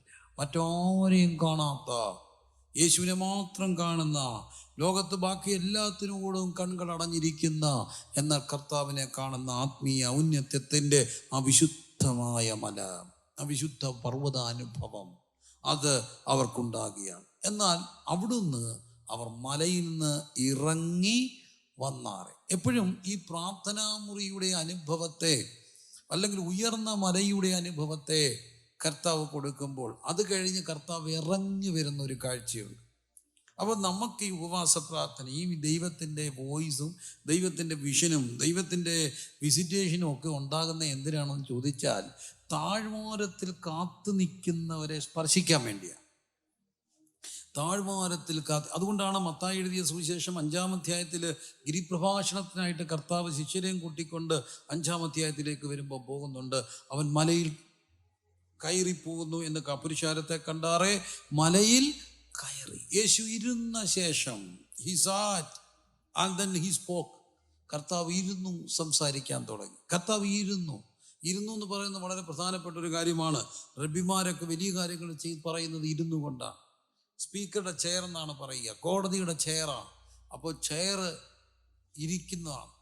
അതുകൊണ്ടാണ് കർത്താവ് ഇരുന്നു. വളരെ പ്രധാനപ്പെട്ട ഒരു കാര്യം. 5, 6, 7 അധ്യായങ്ങളിൽ കർത്താവ് വലിയ ദൈവരാജ്യത്തിൻ്റെ ഏറ്റവും വലിയ വിശിഷ്ടമായ ഉപദേശങ്ങളെ കൊടുക്കുകയാണ്. ഈ ഉപദേശം കൊടുത്തു കഴിഞ്ഞ് ശിഷ്യരുമായിട്ട് 8-ാം അധ്യായത്തിൻ്റെ 1-ാം വാക്യം, മലയിൽ നിറങ്ങി വന്നാറെ ഒരു പുരുഷാരോ അവനെ പിന്തുടർന്നു. അപ്പോൾ ഒരു കുഷ്ഠരോഗി അവനെ നമസ്കരിച്ചു. നിനക്ക് മനസ്സുണ്ടെങ്കിൽ എന്നെ ശുദ്ധമാക്കാൻ പറഞ്ഞു. യേശു കർത്താവ് എന്ത് ചെയ്തു? ശുദ്ധമാകാ. അവനെ തൊട്ട് എനിക്ക് മനസ്സുകൊണ്ട് ശുദ്ധമാകാം. കർത്താവ് ഈ മലയുടെ മുകളിൽ നിന്ന് ഇറങ്ങി താഴ്വാരത്തിലേക്ക് വന്നിട്ട് ജനത്തോടൊപ്പം അവരുടെ പ്രതിസന്ധികളെ ഇടപെടുക. എന്തിനാണ് നമുക്ക് ഈ ഉയർന്ന മല? ഈ ഉയർന്ന മലയുടെ അനുഭവത്തിൽ എന്നും വിശുദ്ധരായിട്ടിരിക്കാൻ വേണ്ടി മാത്രമാണോ? അല്ല. താഴ്വാരത്തിൽ കാത്തിരിക്കുന്ന ജനത്തിൻ്റെ പ്രതിസന്ധിയെ സ്പർശിക്കണമെങ്കിൽ പ്രാർത്ഥനാമുറിയുടെ ഉയർന്ന അനുഭവങ്ങൾ ഉണ്ടാകണം. പ്രാർത്ഥനാമുറിയുടെ ഉയർന്ന അനുഭവങ്ങൾ ഉള്ളവർക്ക് താഴ്വാരത്തിൽ കാത്തിരിക്കുന്നവർക്കുണ്ടാകും. ഭയങ്കര കർക്കശതയോടെ. സത്യം പറഞ്ഞാൽ ഇപ്പോഴൊക്കെ കുറച്ചുകൂടെയൊക്കെ ഒരു സോഫ്റ്റായിട്ടൊക്കെയാണ്. ഞാൻ എൻ്റെ കൂടെ നിൽക്കുന്ന ഉദ്ദേശിമാരോടൊക്കെ പലപ്പോഴും പറയുന്നൊരു കാര്യമുണ്ടേ. എൻ്റെ കൂടെ നിൽക്കുന്ന മക്കളെ, നിങ്ങളൊക്കെ ഭാഗ്യവാന്മാരാണ്. കാരണം ഞാൻ അവരെ മക്കളെ മോനെ എന്നൊക്കെ വിളിച്ചാണ് വളരെ സ്നേഹിച്ച് എല്ലാവരെയും കൊണ്ടാടുന്നത്. ഒരു മുറി പോലും ഉണ്ടാകില്ലെന്ന് വെച്ചു. നമ്മുടെ ഒക്കെ കൊണ്ടാടുന്ന അപ്പച്ചന്മാരൊക്കെ ഉണ്ടല്ലോ, വായിച്ചുകൊണ്ടിരിക്കുമ്പോൾ തെറ്റി എന്താ പാടാന്ന് പരസ്യമായിട്ട് ചോദിക്കാൻ അട്ടിക്കുമായിരുന്നു. ഇച്ച തെറ്റിയാൽ പോയി തണ്ട അവിടെ മൂലയ്ക്ക് ഒരാഴ്ച ഇരുന്നോളാൻ പറയും. ഒരാഴ്ച മിണ്ടരുത്, ഒരാഴ്ച അല്ല 6 മാസം സാക്ഷ്യം പറയണ്ട, അനുസരിച്ചോണം, ഇല്ലെങ്കിൽ അട്ടിച്ച് കളയും. 21 ദിവസമൊക്കെ ഞാൻ കണ്ടിട്ടുണ്ട്. ഒരു ചെറിയ ഇടർച്ച ഉണ്ടായ ഒരാളെ ആപാത ചൂടൻ ഷേവ് ചെയ്യിച്ചോടത്താൻ കൊണ്ടിരിക്കും. കർക്കശമായ ശിക്ഷകൾ. കുറച്ചൊക്കെ ചിലപ്പോൾ നല്ലാന്ന് തോന്നും. എന്തിനാണെന്നറിയാൻ കൊടുക്കുന്നേ? ശനിയാഴ്ച വൈകുന്നേരങ്ങളിൽ ചർച്ച തിരുത്തി പ്രാർത്ഥിപ്പിക്കും. എനിക്ക് ഓർമ്മയുണ്ട്, ശനിയാഴ്ച രാത്രി 1 മണി വരെ പ്രാർത്ഥന. 1 മണി വരെ പ്രാർത്ഥന, കർക്കശമായ പ്രാർത്ഥന. എന്തിനാണെന്നറിയാമോ? ഞായറാഴ്ച രാവിലെ ഒത്തിരി പേര് വരും. അവരെ സ്പർശിക്കണമെങ്കിൽ ഈ വോയിസ് കേട്ടിട്ട് പോയി തൊടാനൊക്കത്തുള്ളൂ. ഉയർന്ന മലയുടെ അനുഭവത്തിൽ ദൈവത്തോടൊപ്പം ഇരിക്കുന്നവനെ താഴ്വാരത്തിലെ ജനത്തിൻ്റെ പ്രതിസന്ധികളെ സ്പർശിക്കാൻ കഴിയത്തുള്ളൂ. താഴ്വാരത്തിലെ ജനത്തിലെ പ്രതിസന്ധികളെ സ്പർശിക്കാൻ വേണ്ടിയാണ് ശനിയാഴ്ച രാത്രികളിൽ അവർ കർത്താവിന് സന്ധിയിൽ ഉപവാസത്തോടെ പ്രാർത്ഥിച്ച് ഞായറാഴ്ച യോഗം കഴിയുന്ന വരെ കഴിക്കാതെ പോലും ഇരിക്കും. എന്തിനാണെന്നറിയാം? ഒരുക്കമാണ്. നാളെ രാവിലെ ഒത്തിരി പേര് പ്രാർത്ഥിക്കാൻ വരുന്നു. ജീവിതത്തിൻ്റെ 1000 പ്രശ്നങ്ങളുമായി വരുന്നവരെ സ്പർശിക്കാൻ നമുക്ക് പ്രാർത്ഥനാമുറിയുടെ എക്സ്പീരിയൻസ് വേണം. പ്രാർത്ഥനാമുറിയുടെ ദൈവകൃപ കൊണ്ട് മാത്രമേ താഴ്വാരത്തിൽ തൊടുവാൻ കഴിയത്തുള്ളൂ. മലയിൽ നിന്നിറങ്ങി വന്നു. മലയിൽ നിന്നിറങ്ങി വന്നപ്പോൾ 2 പ്രധാന പ്രതിസന്ധികളെ നമ്മളവിടെ കാണുകയാണ്. അതിൻ്റെ 17-24 മുതലുള്ള വാക്യങ്ങൾ കഫർന്നഹൂമിൽ, അതേ അധ്യായത്തിൽ കഫർന്നഹൂമിലെത്തിയേറെ ദിദ്രുമപ്പണം വാങ്ങുന്നവർ പത്രോസിൻ്റെ അടുക്കൽ വന്നിട്ട് പറഞ്ഞു, നിങ്ങളുടെ ഗുരു ദിദ്രുമപ്പണം കൊടുക്കുന്നില്ലയോ എന്ന് ചോദിച്ചതിന് ഉവ്വ് എന്ന് അവൻ പറഞ്ഞു. അവൻ വീട്ടിൽ വന്നപ്പോൾ യേശു അവനോട്, ശിമോനെ, നിനക്ക് എന്ത് തോന്നുന്നു? ഭൂമിയിലെ രാജാക്കന്മാർ ചുങ്കമോ കരമോ ആരോട് വാങ്ങുന്നു? പുത്രന്മാരോട് അന്യന്മാരോ? മുന്നിട്ട് ചോദിച്ചിരുന്നു, അന്യന്മാരെന്ന് പറഞ്ഞു. യേശു അവനോട്, എന്നാൽ പുത്രന്മാർ ഒഴിവുള്ളവരല്ലോ, എങ്കിലും നാം അവർ കിടച്ച് വരുത്താതിരിക്കേണ്ടതിന് കടലിലേക്ക് ചെന്ന് ചൂണ്ടയിട്ട് ആദ്യം കിട്ടുന്ന മീനിനെ എടുക്കുക. അതിൻ്റെ വായ് തുറക്കുമ്പോൾ ഒരു ചതുർദ്രഹ്മപ്പണം കാണും. അതെടുത്ത് എനിക്കും നിനക്കും വേണ്ടി കൊടുക്കാന്ന് പറഞ്ഞു. താഴ്വാരത്തിലേക്ക് ഇറങ്ങി വന്നിട്ട് എൻ്റെ പൊന്നു പ്രിയരെ, കർത്താവ് ചെയ്ത ഒരു കാര്യത്തെ അവിടെ കാണുകയാണ്. അവിടെ പത്രോസ് വന്നിട്ട് പറഞ്ഞു, അവൻ്റെ അടുക്ക് കരമടയ്ക്കുന്നവർ ചുങ്കക്കാർ വന്നിട്ട് പറഞ്ഞു, നാണ്ട് കരമടയ്ക്കണം. കരമടയ്ക്കാൻ എന്തോ വേണം? ദിദ്രുമപ്പണം വേണം. ദിദ്രുമ എന്ന് പറഞ്ഞാൽ എത്ര അർത്ഥം? 2 ദിദ്രുമപ്പണം വേണമെന്ന് പറഞ്ഞു. അപ്പോൾ കർത്താവ്, ശീമോനെ, നിനക്ക് എന്ത് തോന്നുന്നു? ഇനി കരമടയ്ക്കണം. സാമ്പത്തികമായി ഒരു വലിയ പ്രതിസന്ധി നിൽക്കുന്ന മനുഷ്യർ കർത്താവിൻ്റെ അടുക്കിലേക്ക് വരികയാണ്. ശരിക്കും കരമടയ്ക്കണം. 2 കാശ്, 2 ദിദ്രുമപ്പണം അവിടെ ഇല്ല. ഉറുമ്പിന് അരിഭാരമാണ്, ആനയ്ക്ക് തടിഭാരമാണ്. 13 കോടി രൂപ കടമുള്ളവർക്ക് വേണ്ടി ഞാൻ പ്രാർത്ഥിക്കുന്നുണ്ട്. എന്നാൽ 50,000 രൂപ കടമുള്ളവർ കരഞ്ഞുകൊണ്ടും വരാറുണ്ട്. അവർക്ക് 50 വലുതാ, ഇവർക്ക് 13 വലുതാ. എല്ലാം കടമാണ്, ഓരോരുത്തരുടെ പ്രതിസന്ധി വലുതാണ്. എന്നാൽ ഇവിടെ പത്രോസ് എന്ന് പറയുന്ന കരമടയ്ക്കാൻ പൈസയില്ല, സാമ്പത്തിക പ്രതിസന്ധിയാണ്. കർത്താവ് പറഞ്ഞു, നീ പോയിട്ടൊരു കാര്യം ചെയ്യ്, ചൂണ്ടയെടുക്കുക. എടുത്തിട്ട് കടലിൽ പോവും. ഇത്തിരി പണിയാ. ചൂണ്ടയെടുക്കണം, ഇരയെ കോർക്കണം, കടലിൽ പോകണം, ചൂണ്ടയിടാൻ കുറച്ച് നേരം ഇരിക്കുമ്പോൾ നിൻ്റെ ചൂണ്ടയുടെ അയിലത്തൊരു മീനിനെ കൊത്തും. ആ മീനിൻ്റെ വായിൽ എന്തുണ്ട്? ചതുർദ്രഹ്മപ്പണമുണ്ട്. അവിടെ വളരെ കൃത്യമായൊരു കാര്യമുണ്ട്. ചോദിച്ചത് എത്രയാണ്? ദിദ്രുമപ്പണം. കിട്ടിയത് എത്ര? ചതുർദ്രഹ്മം. ദിദ്രുമം 2, ചതുർദ്രഹ്മം 4. അപ്പം നിങ്ങൾ ചോദിക്കും, 1 വെച്ച 2, 2 വെച്ച 4, വെയ് രാജാ വെയ്. അതാണോ ഇത്? ഇത് കുലുക്കിക്കുത്തല്ല, ഇത് കുലുക്കിക്കുത്തിൻ്റെ മാർഗമൊന്നുമല്ല. പിന്നെന്തിനാണ് ഇങ്ങനെ പറഞ്ഞത്? ഇവിടെ എനിക്ക് പത്രോസിനെ ഇഷ്ടമാണ്. ചാടിക്കേറി കർത്താവ് പത്രോസ് പറഞ്ഞു, എനിക്കും നനക്കെന്നും എലിയാവിനും മോശയ്ക്കും കൂടെ 4 കുടിലുണ്ടാക്കട്ടെ എന്നാണ് ചോദിച്ചത്. 3 കുടിലുണ്ടാക്കട്ടെ എന്നാണ്. എത്ര പറഞ്ഞേ? എത്ര കുടിലുണ്ടാക്കട്ടെ എന്നാ ചോദിച്ചേ? 3. എങ്ങനെ? നമ്മളായിരുന്നു എന്താ പറഞ്ഞേനെ? ഏതായാലും ഇപ്പം പരിപാടിയാ, ഇരിക്കട്ടെ. പത്രോസ് യാക്കോബിന് യോഹന്നാനും കിട്ടിയില്ലെങ്കിലും എനിക്കും വേണം. ദീപച്ചമ്പം മഹാശരിയും എനിക്കും വേണം പറഞ്ഞേനെ. നമുക്ക് കുറഞ്ഞ പക്ഷം എത്ര കുടിലുണ്ടാക്കാം? 4. പക്ഷെ പത്രോസ് പറഞ്ഞ എത്ര? 3. പത്രോസ് ആരുടെ കാര്യം നോക്കി? കർത്താവിൻ്റെ കാര്യം നോക്കി. ഇപ്പോൾ കർത്താവിൻ്റെ കാര്യം അടച്ചില്ല, കർത്താവിന് നാണക്കേടുണ്ടാക്കില്ല, കർത്താവിൻ്റെ കാര്യം നോക്കി. അവിടെ ഒരു കാര്യമുണ്ട്. കർത്താവ് പറഞ്ഞു, നീ എൻ്റെ കരവും നിന്റെ കരം കൂടെ നോക്കാൻ. അങ്ങനെയാണോ പറഞ്ഞിരിക്കുന്നത്? ഓരോ ചതുരം എടുത്ത് എനിക്കും നിനക്കും വേണ്ടി കൊടുക്കുക. ഇവിടെ ഒരു കാര്യമുണ്ട്. പത്രോസ് കർത്താവിൻ്റെ കാര്യം നോക്കി, അങ്ങയ്ക്ക് കൂടുതൽ വേണ്ടേ? അങ്ങയുടെ കരം കൊടുക്കണ്ടേ? നീ എൻ്റെ കാര്യം നോക്കിയാൽ ഞാൻ എന്ത് ചെയ്യും? നിന്റെ കാര്യം നോക്കും. എൻ്റെ കാര്യം നീ നോക്കുമ്പോൾ നിന്റെ സാമ്പത്തിക പ്രതിസന്ധിയുടെ വിഷയത്തിന്മേൽ ഇടപെടുന്ന ഒരു സ്വർഗത്തിൻ്റെ കരമുണ്ട്. പ്രാർത്ഥനാമുറിയിൽ നിന്ന് ഇറങ്ങി വന്ന് ഇവരുടെ പ്രശ്നത്തിലേക്ക് ഇടപെടുകയാണ്. നീ എൻ്റെ കാര്യം നോക്കണം. എങ്ങനെ നോക്കണം? വളരെ എസ്റ്റംബറാണ് പത്രോസിന് എനിക്കിഷ്ടമാണ്. എന്നെ കാര്യം ചോദിച്ചാൽ എല്ലാത്തിനും ചാടി അങ്ങ് വീഴുകയാണ്. കുടിലുണ്ടാക്കണോ? കുടിലുണ്ടാക്കണം. ദർശനം കണ്ടു കഴിഞ്ഞ ഒറ്റ ചോദ്യം, മറ്റൊരാരും മിണ്ടുന്നില്ല. കർത്താവെ, കുടിലുണ്ടാക്കണം. കുടിലുണ്ടാക്കാൻ എളുപ്പമാണോ? ഇപ്പം കുടിലുണ്ടാക്കണം എന്ന് പറഞ്ഞാൽ ആ മലയുടെ മണ്ടയ്ക്ക് 2 കമ്പും കോലും ഒക്കെ വെച്ച് കുടിലുണ്ടാക്കി കഴിയും. അതാണ് പത്രോസ്. അങ്ങനെയുള്ളവരെയും കൊണ്ട് വലിയ കാര്യം നടക്കത്തുള്ളൂ. ചിലരുണ്ട് ആലോചിച്ചിരിക്കും, വല്ലതും നടക്കുമോ? ഒന്നും നടക്കത്തില്ല. ഞാൻ ഇപ്പോൾ ഓർക്കുന്നുണ്ട്, കോളേജിൽ പഠിക്കുന്ന സമയത്ത് ഒരു ചെറിയൊരു പ്രശ്നം ഒരു പെങ്കൊച്ചിനോട്, ഞങ്ങളുടെ കസിൻസൊക്കെ ആയിട്ട് ഒരു പെങ്കൊച്ചിനോട് എന്തോ ഒരു പറഞ്ഞതിൻ്റെ പേരിൽ ഞങ്ങളുടെ പിള്ളേർ 5-6 പേര് വന്ന് പട്ടപ്പെടാന്ന് ഒരുത്തിനെ അങ്ങ് തല്ലി. അവൻ ഭയങ്കര അഭ്യാസിയായിരുന്നു. അവൻ പറയുന്നത് ഇങ്ങനെ നിൽക്കും, അട്ടി എന്ന് പറഞ്ഞ ചമ്മണ്ടൻ അട്ടി അങ്ങ് നട്ടുന്ന അട്ടിയെല്ലാം കഴിഞ്ഞപ്പോൾ ഞങ്ങൾ കൊച്ചു ഫസ്റ്റ് പിടിച്ചിക്കാരൻ ഞങ്ങൾ ചെന്ന് പതുക്കെ ചോദിച്ചു, അച്ഛൻ എന്നെ തിരിച്ചടിക്കാൻ. ഭയങ്കര അഭ്യാസിയല്ലേ? അതെ, അവന്മാരെ ഞാൻ ചുവടെടുക്കാൻ സമയം തന്നില്ല. അതിനു മുമ്പ് എന്ത് കഴിഞ്ഞു? അട്ടി ചുവട്ടെടുക്കുന്നതിന് ഇമാർക്ക് ചുവട് അറിയത്തില്ല, ഒന്നും അറിയത്തില്ല. അമ്മമാർക്ക് പൊട്ടപ്പെട്ടാന്ന് അടിച്ചു. അപ്പം വെല്ലും നടക്കണമെങ്കിൽ ഇച്ചിരി എസ്റ്റംബർ സ്വഭാവമുള്ളവരെ കൊണ്ട് നടക്കത്തുള്ളൂ. അങ്ങനെ ഒരാളായിരുന്നു ആര്? പത്രോസ് നോക്കിയപ്പോൾ കർത്താവ് പത്രോസിൻ്റെ കാര്യം നോക്കി. ചോദിച്ചതിലും നനച്ചതിലും അത്യന്തം. ഞങ്ങളുടെ സഭയിൽ ഞാനിത് പറഞ്ഞപ്പോൾ കഴിഞ്ഞ ഞായറാഴ്ച എൻ്റെ ചർച്ച ഞാൻ പറഞ്ഞൊരു കാര്യമാണ്. ചർച്ച പാവം പിടിച്ച അച്ഛേ, നിങ്ങളെല്ലാവരും ഉത്സാഹിപ്പിക്കാൻ വേണ്ടി പറയാം. പത്രോസ് എസ്റ്റംബറായിട്ട് വല്ലതൊക്കെ ചെയ്യണം, എസ്റ്റംബറായിട്ട് ചെയ്യണം. ഞങ്ങളുടെ ഒരു അച്ഛൻ എന്നോട് ഒരു ദിവസം രാവിലെ ചോദിച്ചു, പാവം പിടിച്ചോ ടാപ്പ് ചെയ്യും, അത്യാവശ്യം വല്ല പൊറോട്ട അടിക്കാനൊക്കെ പോയി എല്ലാവരും അങ്ങനെയൊക്കെ മിക്സഡ് എല്ലാം പണിയിച്ചു. ഒരു പാവം പിടിച്ചോ ചോദിച്ചു, അച്ഛാ ബാസേ എനിക്കെന്ത് ചെയ്യാനൊക്കും കർത്താവിന് വേണ്ടി? ഞാൻ ചോദിച്ചു, അച്ഛൻ എന്ത് ചെയ്യാനൊക്കും? അച്ഛൻ എന്ത് ചെയ്യാൻ അറിയാം? എന്ത് ചെയ്യാനൊക്കും? പാവം അച്ഛൻ രക്ഷിക്കപ്പെട്ട് വന്ന അച്ഛൻ ടാപ്പിംഗ് ഉണ്ട്. എനിക്ക് ടാപ്പിംഗ് അറിയാം. സഭയ്ക്ക് വേണ്ടി എനിക്ക് എന്ത് ചെയ്യാനൊക്കും? ഞാൻ ചോദിച്ചു, എന്ത് ചെയ്യാനൊക്കും അച്ഛൻ പറ. പുള്ളി കുറേ നേരം ആലോചിച്ചിട്ട് എന്നോട് പറഞ്ഞ മറുപടി, ചായ അടിക്കറിയാം. ഞാൻ ചായ അടിക്കട്ടെ? ഞാൻ ചോദിച്ചപ്പോൾ എല്ലാം ഞായറാഴ്ച രാവിലെ ഞാൻ ചായ അടിക്കട്ടെ? എനിക്കൊക്കെ സന്തോഷമായി. ഞാൻ രാവിലെ പറഞ്ഞ് കേട്ട താമസം അന്നേരം തന്നെ പുള്ളിക്ക് ചായപാത്രം മേടിച്ചു, കുറ്റിയും മേടിച്ചു, കൊളുത്തും മേടിച്ചു, എന്തെല്ലാം വേണം പുള്ളി പറഞ്ഞെല്ലാം മേടിച്ചു കൊടുത്തു. പിറ്റേ ദിവസം രാവിലെ പുള്ളി ചായ അടിക്കാൻ തുടങ്ങി. രാവിലെ 6 മണി ആൾക്കാർ വരുമ്പം പുള്ളിയുടെ ചായ സൂപ്പർ ചായ, 1 ചായ, നല്ല ചിരിച്ചുകൊണ്ട് കൊടുക്കുന്നത്. ചായ വേണോ, കാപ്പി വേണോ, വെളുത്ത് വേണോ, കറുത്ത് വേണോ, കടുപ്പം വേണോ, കൂടുതൽ വേണോ, മധുരം വേണോ, എല്ലാം ചോദിച്ച് പെറുക്കിപ്പെടും. അപ്പം പവർ വിഷൻ്റെ ഒരു മുഴുരാത്രി പ്രാർത്ഥന ഞങ്ങളുടെ ഇവിടെ നടന്നപ്പോൾ ഏറ്റവും വലിയ അട്രാക്റ്റീവ് ഫാക്ടർ അച്ഛൻ്റെ ചായ ആയിരുന്നു. തിരക്കിടന്നറിയാം. അപ്പോൾ അത് കഴിഞ്ഞപ്പോൾ ചെന്നൈയിൽ ഒരു ദൈവദാസൻ 36 മണിക്കൂർ പ്രാർത്ഥന വെച്ചു. പാസ്റ്റർ സൈലസ് എൻ്റെ ഒരു സുഹൃത്താണ്. അപ്പോൾ എന്നോട് പറഞ്ഞു, ഞാൻ പ്രാർത്ഥന വെക്കാം, പക്ഷെ ഒറ്റ കണ്ടീഷൻ, ചായ അടിക്കുന്ന അച്ഛനെ എനിക്ക് ചെന്നൈക്ക് തരാമോ? പുള്ളിക്കാരന് ചെന്നൈ കൊണ്ടുപോയി 36 മണിക്കൂർ ചായ അടിച്ചു. അപ്പോൾ കഴിഞ്ഞ ഞായറാഴ്ച ഞാൻ വന്ന് പ്രസംഗിച്ചു. എൻ്റെ പൊന്നു, അതിനും പുള്ളി ഞായറാഴ്ച എവിടാ? ഇതെല്ലാവരും കേൾക്കണം കേട്ടോ, കേൾക്കാൻ വേണ്ടി തന്നെ പറയാം. അച്ഛയ എൻ്റെ സമയം ഞാൻ പറഞ്ഞു, എൻ്റെ പൊന്നു പ്രിയരെ, ഇവിടെ ചായ അടിച്ച അച്ഛൻ ഇന്ന് ഞായറാഴ്ച കണ്ടില്ല, നിങ്ങൾ എന്തെങ്കിലും തിരക്കിയോ?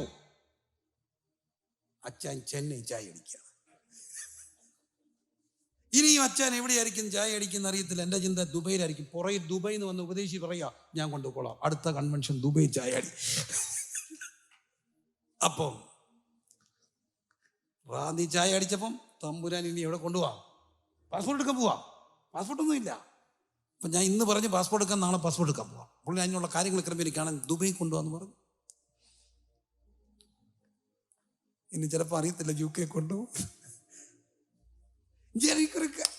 ചെയ്യുന്നത് അങ്ങോട്ട് ചാടിക്കേറി കർത്താവിൻ്റെ കാര്യം ചെയ്തപ്പോൾ, നീ എൻ്റെ കാര്യം നോക്കിയാ ഞാൻ നിന്റെ കാര്യം നോക്കാം. ഒന്ന് കരം ശിരസിന്റെ മുകളിൽ ഇരുകരങ്ങൾ ഉയർത്തി ഒന്നടിച്ചേ. ദൈവത്തെ ഒന്ന് സ്തുതിച്ചേ.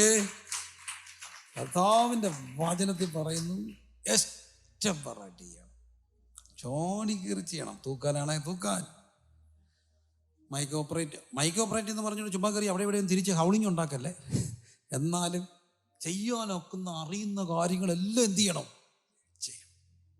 കർത്താവിന് വേണ്ടി ചെയ്യണം. വാഹനം ഓടിക്കാനാണെങ്കിൽ വാഹനം ഓടിക്കാൻ, പാടാനാണെങ്കിൽ പാടാൻ, അതെല്ലാം എസ്റ്റംപറായിട്ട് ചെയ്തു. പത്രോസ് അങ്ങൻ്റെ ക്യാരക്ടറാണ്, എസ്റ്റംപറായിട്ട്. ഞാൻ തിരുവനന്തപുരത്തൊരു ചർച്ചിൽ പോയി. അവിടെ തിരുവനന്തപുരത്തൊരു ചർച്ചിൽ പോയപ്പോൾ നല്ല മെഗാ കൊയറാണ്, കുറേ പേരുണ്ട്. മെഗാ കൊയറാണ് കേട്ടോ, ഇമ്മാനുവേൽ മെഗാ കൊയറാണ്. അപ്പോൾ അവരെല്ലാം ഈ കോട്ടിൻ്റെ പേരിനാ ഓവർകോട്ടുണ്ട്, മോദിക്കോട്ട്. മോദിക്കോട്ട് പോലത്തെ എല്ലാം ഒരേ കളവ്. ഞാൻ 2 ദിവസം, ഒരു ദിവസം പച്ചയാണ്, ഒരു ദിവസം ഒരേ കളവ് കോട്ടെല്ലാം ഇട്ട് നിരന്ന് നിന്ന് പാടുകയാണ്. അവർക്കെല്ലാം ഇങ്ങനെ സ്റ്റാൻഡ് വെച്ച് മൈക്കും എല്ലാം ഉണ്ട്, എല്ലാവരും പാടുകയാണ്. പക്ഷെ അതിൻ്റെ കൂട്ടത്തിൽ മൈക്കില്ലാതെ ഒരാൾ മാറി നിൽക്കുന്നു, കൈയടിച്ച് അങ്ങ് പുള്ളി കോട്ടൊക്കെ ഇട്ട് ഇവിടെ കൂട്ടത്തിൽ ഭയങ്കര ആരാധന. അപ്പം ഞാൻ ചുമ്മാ ഒന്ന് ശ്രദ്ധിച്ചു. എനിക്കൊരു സ്വഭാവമുണ്ട്, ഞാൻ എല്ലാവരും വീക്ഷിക്കും. ഞാൻ വളരെ പോയിരുന്ന് ശ്രദ്ധിച്ചപ്പോൾ ഇദ്ദേഹത്തിന് മൈക്കില്ല പുള്ളിക്ക്. പക്ഷെ പുള്ളി അവിടെ നിന്ന് ഒരു ഇച്ചിരി മാറി ഇന്നങ്ങ് കൈയടിക്കും. അപ്പം ഞാൻ ഇറങ്ങി വന്നപ്പോൾ ഈ പാസ്വേഡ് ചോദിച്ചു. ആ പുള്ളിക്ക് എൻ്റെ മൈക്ക് കൊടുക്കാൻ. ഇനിയും ഇവരുടെ ഈ ഗ്രൂപ്പിനകത്തെ കോമ്പറ്റീഷനൊക്കെ ഉണ്ടല്ലോ, അത് വല്ലതും ആണോ? ഉണ്ടേ പറഞ്ഞു അതല്ല. എന്നാ കാര്യം? ആ പുള്ളിക്ക് മൈക്ക് കൊടുക്കാനൊക്കത്തില്ല, അതിന് പിച്ചില്ല. അപ്പം എനിക്കും പിച്ചില്ല തന്നെ. ഞാൻ പിച്ച് പാടിയ ഇമ്മാനുവിന് കുറച്ചൊന്ന് വലഞ്ഞു. ഇപ്പോൾ ദൈവമാണ് ഞാൻ പിന്നെ. അതുകൊണ്ട് എന്നോട് എപ്പോഴും പറയുകയോ ചെയ്യുക പാട്ട്, എന്നിട്ട് കൈ കാണിച്ചാൽ മതി, ഞങ്ങൾ പാടിക്കോളും, തുടങ്ങരുത് എന്നോട് എപ്പോഴും പറയാറുണ്ട്. ഇവരും പറയുന്ന തുടങ്ങരുത് വെച്ചാൽ ഇങ്ങനൊന്ന് സിഗ്നൽ കാണിച്ചിട്ട് ഇന്ന പാട്ടെന്ന് അങ്ങ് പറഞ്ഞാൽ മതി, ഞങ്ങൾ പാടിക്കും. ഞാൻ പാടി അവർക്ക് കൂടെ പാടാം. നമുക്കതൊന്നും അറിയത്തില്ല. ഞങ്ങൾ പിന്നെ ചുമ്മാ കാണിക്കുന്ന ഈ 3, 4 എന്നൊക്കെ ഇവർക്കൊന്നും അറിയത്തൊന്നുമില്ല. ഈ പാസ്റ്റർമാർക്കെല്ലാം സ്കെയിലൊക്കെ, ഇതൊക്കെ സ്റ്റൈലാണ്. ഇങ്ങനെ 2 അല്ലേ പോലെ അല്ലേ ഇമ്മനോട് ചോദിച്ചാൽ. അപ്പോൾ എൻ്റെ പൊന്നെ പ്രിയത്, ഞാൻ പിന്നെ ചോദിച്ചു ഇദ്ദേഹത്തെ എങ്ങനെയാണ് നിർത്തിയേക്കുന്നേ? അണ്ണേ പറഞ്ഞു. അദ്ദേഹത്തോട് ഞാൻ ചോദിച്ചു അദ്ദേഹം പറഞ്ഞു, സാക്ഷ്യം പറഞ്ഞു. തിരുവനന്തപുരത്തടുത്ത് ഒരു വർക്ക്ഷോപ്പ് നിൽക്കുകയാണ്, 20 രൂപ ശമ്പളത്തിൽ. ഇപ്പം ഡെയിലി ഈ പയ്യനായിട്ട് കയറി. അന്ന് പുള്ളി 2 രൂപ ദശാംശം ഇടും. പിന്നെ 200 രൂപ ശമ്പളമായി. അപ്പം പുള്ളി 20 രൂപ ഇടും. ദൈവം പുള്ളിയെ വർദ്ധിച്ച് ആ വർക്ക്ഷോപ്പ് പുള്ളി പണി പഠിച്ച് വർക്ക്ഷോപ്പ് തുടങ്ങി. അപ്പം കിട്ടുന്നിടാൻ തുടങ്ങി. പിന്നെ എയർപോർട്ടിനടുത്ത് ഇപ്പോൾ ഒരു 3 നില കെട്ടിടം സ്വന്തമായിട്ട് വാങ്ങി. ഇന്ന് വലിയൊരു എസ്റ്റാബ്ലിഷ് വർക്ക്ഷോപ്പാണ്. അപ്പം പുള്ളി പറഞ്ഞു 20 രൂപയെ തുടങ്ങി തന്നെ ഇവിടം വരെ കടത്തിയത് ആരാ? കർത്താവ്. അപ്പം ഞാൻ ചോദിച്ചു പിന്നെ എന്തിനാ കയറി നിൽക്കുന്നത്? അണ്ണ ഉപദേശിച്ചുകൊണ്ട് പറഞ്ഞു, ഇങ്ങനെ അവിടെ നിന്നാലേ ഒരു ആവേശമുള്ളൂ, പിച്ചില്ലെങ്കിലും ഇങ്ങനെ അവിടെ നിന്നാലേ സംഭവം ഒക്കത്തുള്ളൂ. അതിന് ഞങ്ങൾ പുള്ളി അവിടെ നിർത്തിയേക്കുക. പുള്ളിക്കൊരു ആവേശത്തോടെ കൈയടിക്കുന്നത്.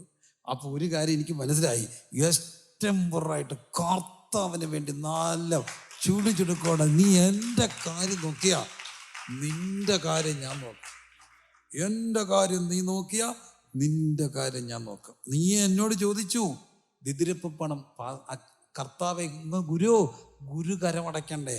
നീ ഗുരുവിൻ്റെ കരമടിക്കുന്ന കാര്യം ഓർത്തോണ്ട് നിൻ്റെ കാര്യം മറക്കാത്തൊരു ദൈവമുണ്ട്. ദിദിരപ്പ് പണം ചോദിച്ചവന് ചതുർദ്രഹ്മ പണം കൊടുത്തിട്ട് പറഞ്ഞു, നിൻ്റെ കാര്യം കൂടെ അടച്ചോ. നമ്മുടെ കർത്താവിൻ്റെ ഒരു പ്രത്യേകത, നീ എൻ്റെ കാര്യം നോക്കിയാൽ ഞാൻ നിൻ്റെ പ്രതിസന്ധിയിൽ ഇടപെടും. നീ എൻ്റെ കാര്യം നോക്കിയാൽ, നീ പറഞ്ഞില്ലേ എനിക്ക് കുടിലുണ്ടാക്കാൻ, നിൻ്റെ കാര്യം നീ അന്നേരം മിണ്ടിയില്ലല്ലോ. മിണ്ടിയോ? ഇല്ല. പക്ഷെ നിൻ്റെ കാര്യം എൻ്റെ മനസ്സിലുണ്ട്. ഇന്ന് രാത്രി എന്നെ കേൾക്കുന്നവരെ, ദൈവരാജ്യത്തിൽ ആവേശത്തോടെ നിന്ന, ചെറിയ കാര്യമാണെങ്കിലും ആവേശത്തോടെ നിന്ന, വിശ്വസ്തയോടെ നിന്ന, സത്യസന്ധതയോടെ നിന്ന, ഉത്സാഹത്തോടെ നിന്ന, നിൻ്റെ കാര്യം നോക്കുന്ന കർത്താവുണ്ട്. വലിയൊരു പ്രതിസന്ധി ഇവിടെ അവർ അഭിമുഖീകരിക്കുകയാണ്. അതൊരു ഫിനാൻഷ്യൽ ബേർഡനാണ്, ഒരു ഫിനാൻഷ്യൽ പ്രതിസന്ധിയാണ്, സാമ്പത്തിക പ്രതിസന്ധിയാണ്. ഈ സാമ്പത്തിക പ്രതിസന്ധി കർത്താവ് ചെയ്തത് ചോദിച്ചതിലും നനച്ചതിലും അത്യന്തപരമായിട്ടുള്ളൊരു ദൈവപ്രവൃത്തിയാണ്. നമ്മുടെ കർത്താവ് ചെയ്യുന്നത് ചോദിക്കുന്നതിലും നനയ്ക്കുന്നതിലും അത്യന്തപരമായി നമ്മിൽ വ്യാപരിക്കുന്ന ശക്തിയാ ചെയ്യാൻ കഴിയും ദൈവം. ഈ ദൂത് പറഞ്ഞുകൊണ്ടിരിക്കുമ്പോൾ പ്രിയമുള്ളവരെ, ചിലരുടെ ജീവിതത്തിൻ്റെ സാമ്പത്തിക പ്രതിസന്ധിയുടെ മേൽ കർത്താവിൻ്റെ കരം വെളിപ്പെടും. സാമ്പത്തിക പ്രതിസന്ധിയുടെ മേൽ ഉത്സാഹത്തോടെ കർത്താവിൻ്റെ രാജ്യത്തിന് വേണ്ടി എരിവോടെ നിന്ന് നിങ്ങളെ ഇന്ന് അഭിമുഖീകരിക്കുന്ന ആ ഒരു ഫിനാൻഷ്യൽ മൗണ്ടൻ, യേശുവിൻ്റെ നാമത്തിൽ ആ സാമ്പത്തിക പ്രതിസന്ധിയുടെ മേൽ ഒരു ദൈവപ്രവൃത്തി പോലെ കരങ്ങൾ ഉയർത്തി ഇന്ന് രാത്രി പ്രാർത്ഥിക്കുന്ന സമയത്ത് വളരെ ശാന്തമായി ദൈവം ആ ഒരു വലിയ നിങ്ങളുടെ മുമ്പിലുള്ള പ്രതിസന്ധി, ശരിബാബേൻ്റെ മുമ്പിലുള്ള മഹാപർവ്വതമേ നീയാർ, ഞാനതിനെ സംഭൂമിയാക്കും. എങ്ങനെ നമ്മുടെ കർത്താവായ യേശു ക്രിസ്തു സമ്പന്നായിരുന്നിട്ടും അവിടുത്തെ ദാരിദ്ര്യത്താൽ നമ്മൾ സമ്പന്നാകേണ്ടത് നമ്മൾ നിമിത്തം ദരിദ്രനായി തീർന്ന ക്രിസ്തു ഇങ്ങനെ പറയുന്നു, കർത്താവായ യേശുവിന് സ്തോത്രം വരുവാൻ കാരണമായ ഔദാര്യമൊക്കെ കാണിക്കേണ്ടതിന് നിങ്ങളെ സകലത്തിനും സമ്പന്നരാക്കാമെന്ന് പറഞ്ഞ ദൈവത്തിൻ്റെ കൃപയുടെ മഹത്ത്. ചിലരുടെ വലിയൊരു സാമ്പത്തിക പ്രതിസന്ധിയിലകപ്പെട്ടിരിക്കുന്ന, ഒരു തരത്തിലും മുമ്പോട്ട് പോകാൻ കഴിയാതെ അടഞ്ഞു പോയ ചിലരുടെ ജീവിതത്തിൽ ഈ സമയത്ത് ഈ പ്രാർത്ഥന അനുഭവത്തിൽ ഈ 7 ദിവസത്തെ ഉപവാസ പ്രാർത്ഥനയ്ക്കകത്ത് ദൈവത്തിൻ്റെ ഒരു കരം വെളിപ്പെടും. ദൈവത്തിൻ്റെ ഒരു കരം വെളിപ്പെടും. അത് വിശ്വസിക്കുന്നവർ കരമുയർത്തി പ്രാർത്ഥിച്ച് നിങ്ങളുടെ വിഷയങ്ങളെ നിങ്ങൾ ഒരുമിച്ച് പ്രാർത്ഥിക്കുക. ദൈവത്തിൻ്റെ ഒരു വിസിറ്റേഷൻ, ദൈവത്തിൻ്റെ ഒരു എട്ടപ്പെടൽ, ദൈവത്തിൻ്റെ ഒരു എട്ടപ്പെടൽ ആ വിഷയത്തെ മേൽ ഉണ്ടാകും. അത് വിശ്വസിക്കുന്നവർ പ്രാർത്ഥിച്ചോ. യേശുവിൻ്റെ നാമത്തിൽ കർത്താവേ, ആ സാമ്പത്തിക പ്രതിസന്ധിയുടെ മുമ്പ് ഇന്നുകൊണ്ട് എന്ത് ചെയ്യണമെന്നറിയാതെ, പ്രത്യേകിച്ച് കർത്താവേ വിദേശത്ത് ബിസിനസ് അടഞ്ഞുപോയി, വല്ലാതെ കടക്കണിയിൽ, ചെക്ക് ബൗൺസായി, അങ്ങനെ ചില പ്രതിസന്ധികളിലൊക്കെ അകപ്പെട്ടിരിക്കുന്ന ചിലരുടെ മേൽ ദൈവത്തിൻ്റെ ഒരു വലിയ പ്രവൃത്തി, ദൈവത്തിൻ്റെ വലിയൊരു എട്ടപ്പെടൽ, ദൈവത്തിൻ്റെ വലിയൊരു എട്ടപ്പെടൽ. നീ എൻ്റെ കാര്യം നോക്കിയാൽ അവരൊത്തിരി കഷ്ടപ്പെട്ട് കർത്താവിന് വേണ്ടി നിന്നവർ ഇന്ന് എവിടെയോ ഒന്ന് ഒതുങ്ങിപ്പോയപ്പോൾ അവരുടെ ചതുർദ്രഹ്മപ്പണം ദിദ്രഹ്മപ്പണത്തിന് ചോദിച്ചിടത്ത് ചതുർദ്രഹ്മപ്പണം കൊടുത്ത് അവൻ്റെ കാര്യം കൂടെ ക്രമീകരിച്ച ദൈവം ഇന്ന് ചിലരുടെ വിഷയങ്ങളെ ക്രമീകരിക്കട്ടെ.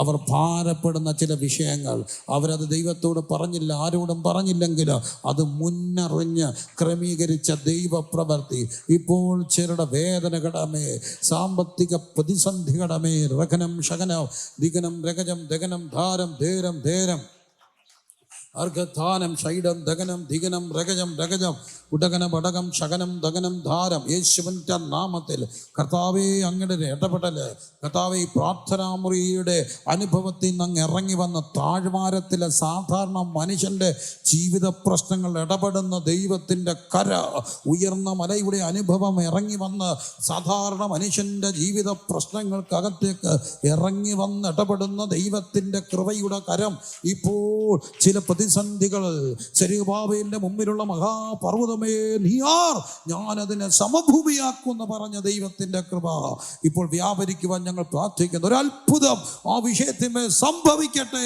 എന്ന് പ്രാർത്ഥിക്കുന്നു. അങ്ങനെ അവിടുന്ന് ചെയ്യുന്നതിനായി സ്തോത്രം. യേശു ക്രിസ്തുവിൻ നാമത്തിൽ തന്നെ ആമേൻ. ഇരുകരങ്ങളും ശിരസിന് മുകളിൽ ഉയർത്തി ചേർത്തടിച്ച് കർത്താവിനെ സ്തുതിച്ചാട്ട്. ഇന്ന് ഡേറ്റ് ഇട്ട് സമയമിട്ട് ദൈവസന്ധി നിങ്ങൾ വിശ്വാസത്തോടെ എഴുതി വെക്കുക. നിങ്ങളുടെ സാമ്പത്തിക പ്രതിസന്ധിക്കകത്ത് ദൈവത്തിൻ്റെ ഒരു പ്രവൃത്തി. കണ്ടീഷൻ, നീ എൻ്റെ കാര്യം നോക്കിയത് കൊണ്ട്, നീ എൻ്റെ കാര്യം നോക്കിയത് കൊണ്ട്. മലയുടെ മുകളിൽ നീ പറഞ്ഞത് നിൻ്റെ വീടിൻ്റെ കാര്യമല്ല, അങ്ങയുടെ ആലയത്തിൻ്റെ കാര്യമാണ്. നിനക്കൊരു കുടിൽ, നിനക്കൊരു കുടിൽ, നിനക്കൊരു കുടിൽ. നീ എൻ്റെ കാര്യം. 2, മോശയുടെ ഏലിയാവിൻ്റെ കാര്യം. ഇന്നത്തെ ഭാഷയെ പറഞ്ഞാൽ ദൈവദാസന്മാരുടെ കാര്യം. അത് നോക്കിയത് കൊണ്ട് നിൻ്റെ കാര്യം ഞാൻ നോക്കും. ഉറപ്പൊരു വാഗ്ദത്തം ദൈവം പറയുക. എവിടെയൊക്കെയോ കർത്താവിന് വേണ്ടി ഒരു ഗ്ലാസ് തണ്ണീര് കുടിപ്പാൻ കൊടുത്ത പ്രതിഫലം കിട്ടുമോ? കൂടെ വരുന്നതുകൊണ്ട് എന്തൊക്കെ അനുഭവങ്ങൾ പറഞ്ഞെന്നറിയത്തില്ല. എന്നാലും മനസ്സിൻ്റെ ഉള്ളിൽ ചെപ്പിലിങ്ങനെ കിടന്ന് തിളയ്ക്കുന്ന ഒരു അനുഭവമുണ്ട്. ജിജിപ്പാസ് പേര് പറയുന്നത് അദ്ദേഹത്തിന് പേര് പറയുന്നത് ഇഷ്ടമില്ലാത്തൊരു മനുഷ്യനാണ്. എൻ്റെ ഒരു പ്രിയപ്പെട്ട സുഹൃത്ത് റാന്നിയിലുണ്ട്, പാസ്റ്റർ റോയിച്ചാൻ. ഒരു അനുഗ്രഹനായ ഒരു പാവം പിടിച്ച ദൈവദാസൻ. 2018 വെള്ളം ഇങ്ങനെ കയറിക്കൊണ്ടിരിക്കുമ്പോൾ ഞാൻ റോയിച്ചാൻ്റെ മുറ്റത്ത് ഓടി ചെന്നപ്പം വെള്ളം കയറുന്നു. ഞങ്ങൾ കുറേയൊക്കെ മാറ്റി. അപ്പോൾ എൻ്റെ കൂടെ എൻ്റെ ആമ്പിള്ളാരുണ്ട്. ഞാൻ രസത്തിന് ഇമാരെ കൂടെ കൂട്ടിയതാണ്. അന്ന് അവർ 2018 നമ്മളിത് വെള്ളം പൊങ്ങിയ ഇതുവഴിയെങ്കിലുമൊക്കെ ചെന്ന് കയറും. ഇവരൂടെ ഉള്ളപ്പോൾ എനിക്കൊരു പേടി. ഇവന്മാർ പിള്ളേരല്ലേ, നമുക്ക് ഇച്ചിരി ഒരു വെള്ളത്തിൽ പരിചയം, ഒരുമാതിരി നല്ലപോലെ വെള്ളത്തിൽ പരിചയം ഉള്ള ഒരു സമയം. പക്ഷെ ഇപ്പം എനിക്കറിയത്തില്ല നീന്താനൊക്കെ ഒന്ന് മസിൽ കയറും. എന്നാലും പിള്ളേരുള്ളത് കൊണ്ട് എന്നോട് റോയിച്ചാൻ പറഞ്ഞു, മക്കളെ നീ അങ്ങ് പിള്ളേരെ കൊണ്ട് അങ്ങ് പൊക്കോ, അല്ലെങ്കിൽ പണിയാവും, കുഞ്ഞുങ്ങളില്ലേ. അതൊരു കാര്യം ചെയ്യും, നീ തിരിച്ചു വരികയാണെങ്കിൽ പിള്ളേരെ കൊണ്ട് വിട്ടേട്ടോ. അപ്പം ഞാൻ തിരിച്ചു പോയി. പക്ഷേ എനിക്ക് പോകാനൊക്കാതെ വന്നു. ഞാൻ പിന്നെ പത്തനംതിട്ട വഴി ഒരു തരത്തിൽ ചോടി കോഴഞ്ചേരി വഴി പിള്ളേരെ കൊണ്ട് വീട്ടിൽ തിരിച്ചു ചെന്നപ്പോൾ തന്നെ വെള്ളം മുങ്ങി. മഴയുടെ ഇതിൻ്റെ വീടിൻ്റെ മുകളിൽ കയറിയിരിക്കുക ഈ റോയിച്ചാനം കുടുംബം. ദൈവദൂതനെ പോലെ ഒരു വള്ളക്കാരൻ വന്നു. കൊച്ചു കുഞ്ഞുമായിട്ട് മകളൊക്കെ ഉണ്ട്. ദൈവദൂതനെ പോലെ വന്ന, സത്യത്തിന് ദൈവദൂതൻ എന്ന് പറയാൻ കാര്യം, പിന്നെ ഞങ്ങൾ ഒത്തിരി തപ്പിയിട്ടുണ്ട് ഇവരെവിടാന്ന് ഞങ്ങൾ കണ്ടിട്ടില്ല. ഞാൻ ഒത്തിരി ലൈവ് വിളിച്ച് പറഞ്ഞു അങ്ങനെ ഒരു വള്ളക്കാരൻ അന്ന് അവിടെ വന്നെങ്കിൽ അവർ ആരാന്നേരം ഞങ്ങളെ വന്ന് കാണും. പക്ഷെ വന്നിട്ടില്ല. ദൈവദൂതരെ പോലെ വള്ളക്കാർ വന്ന് ഒരു മലയുടെ മുകളിൽ കൊണ്ടിറക്കി. അവിടെ ഇറങ്ങിയപ്പം കൈയിരുന്ന മുഴുവൻ പൈസ എടുത്ത് ഈ വള്ളക്കാരന് കൊടുത്തു. ആ വന്ന സഹോദരന് കൊടുത്തു. ഉള്ളായിരുന്ന മുഴുവൻ കയ്യിലെടുത്ത് കൊടുത്തു.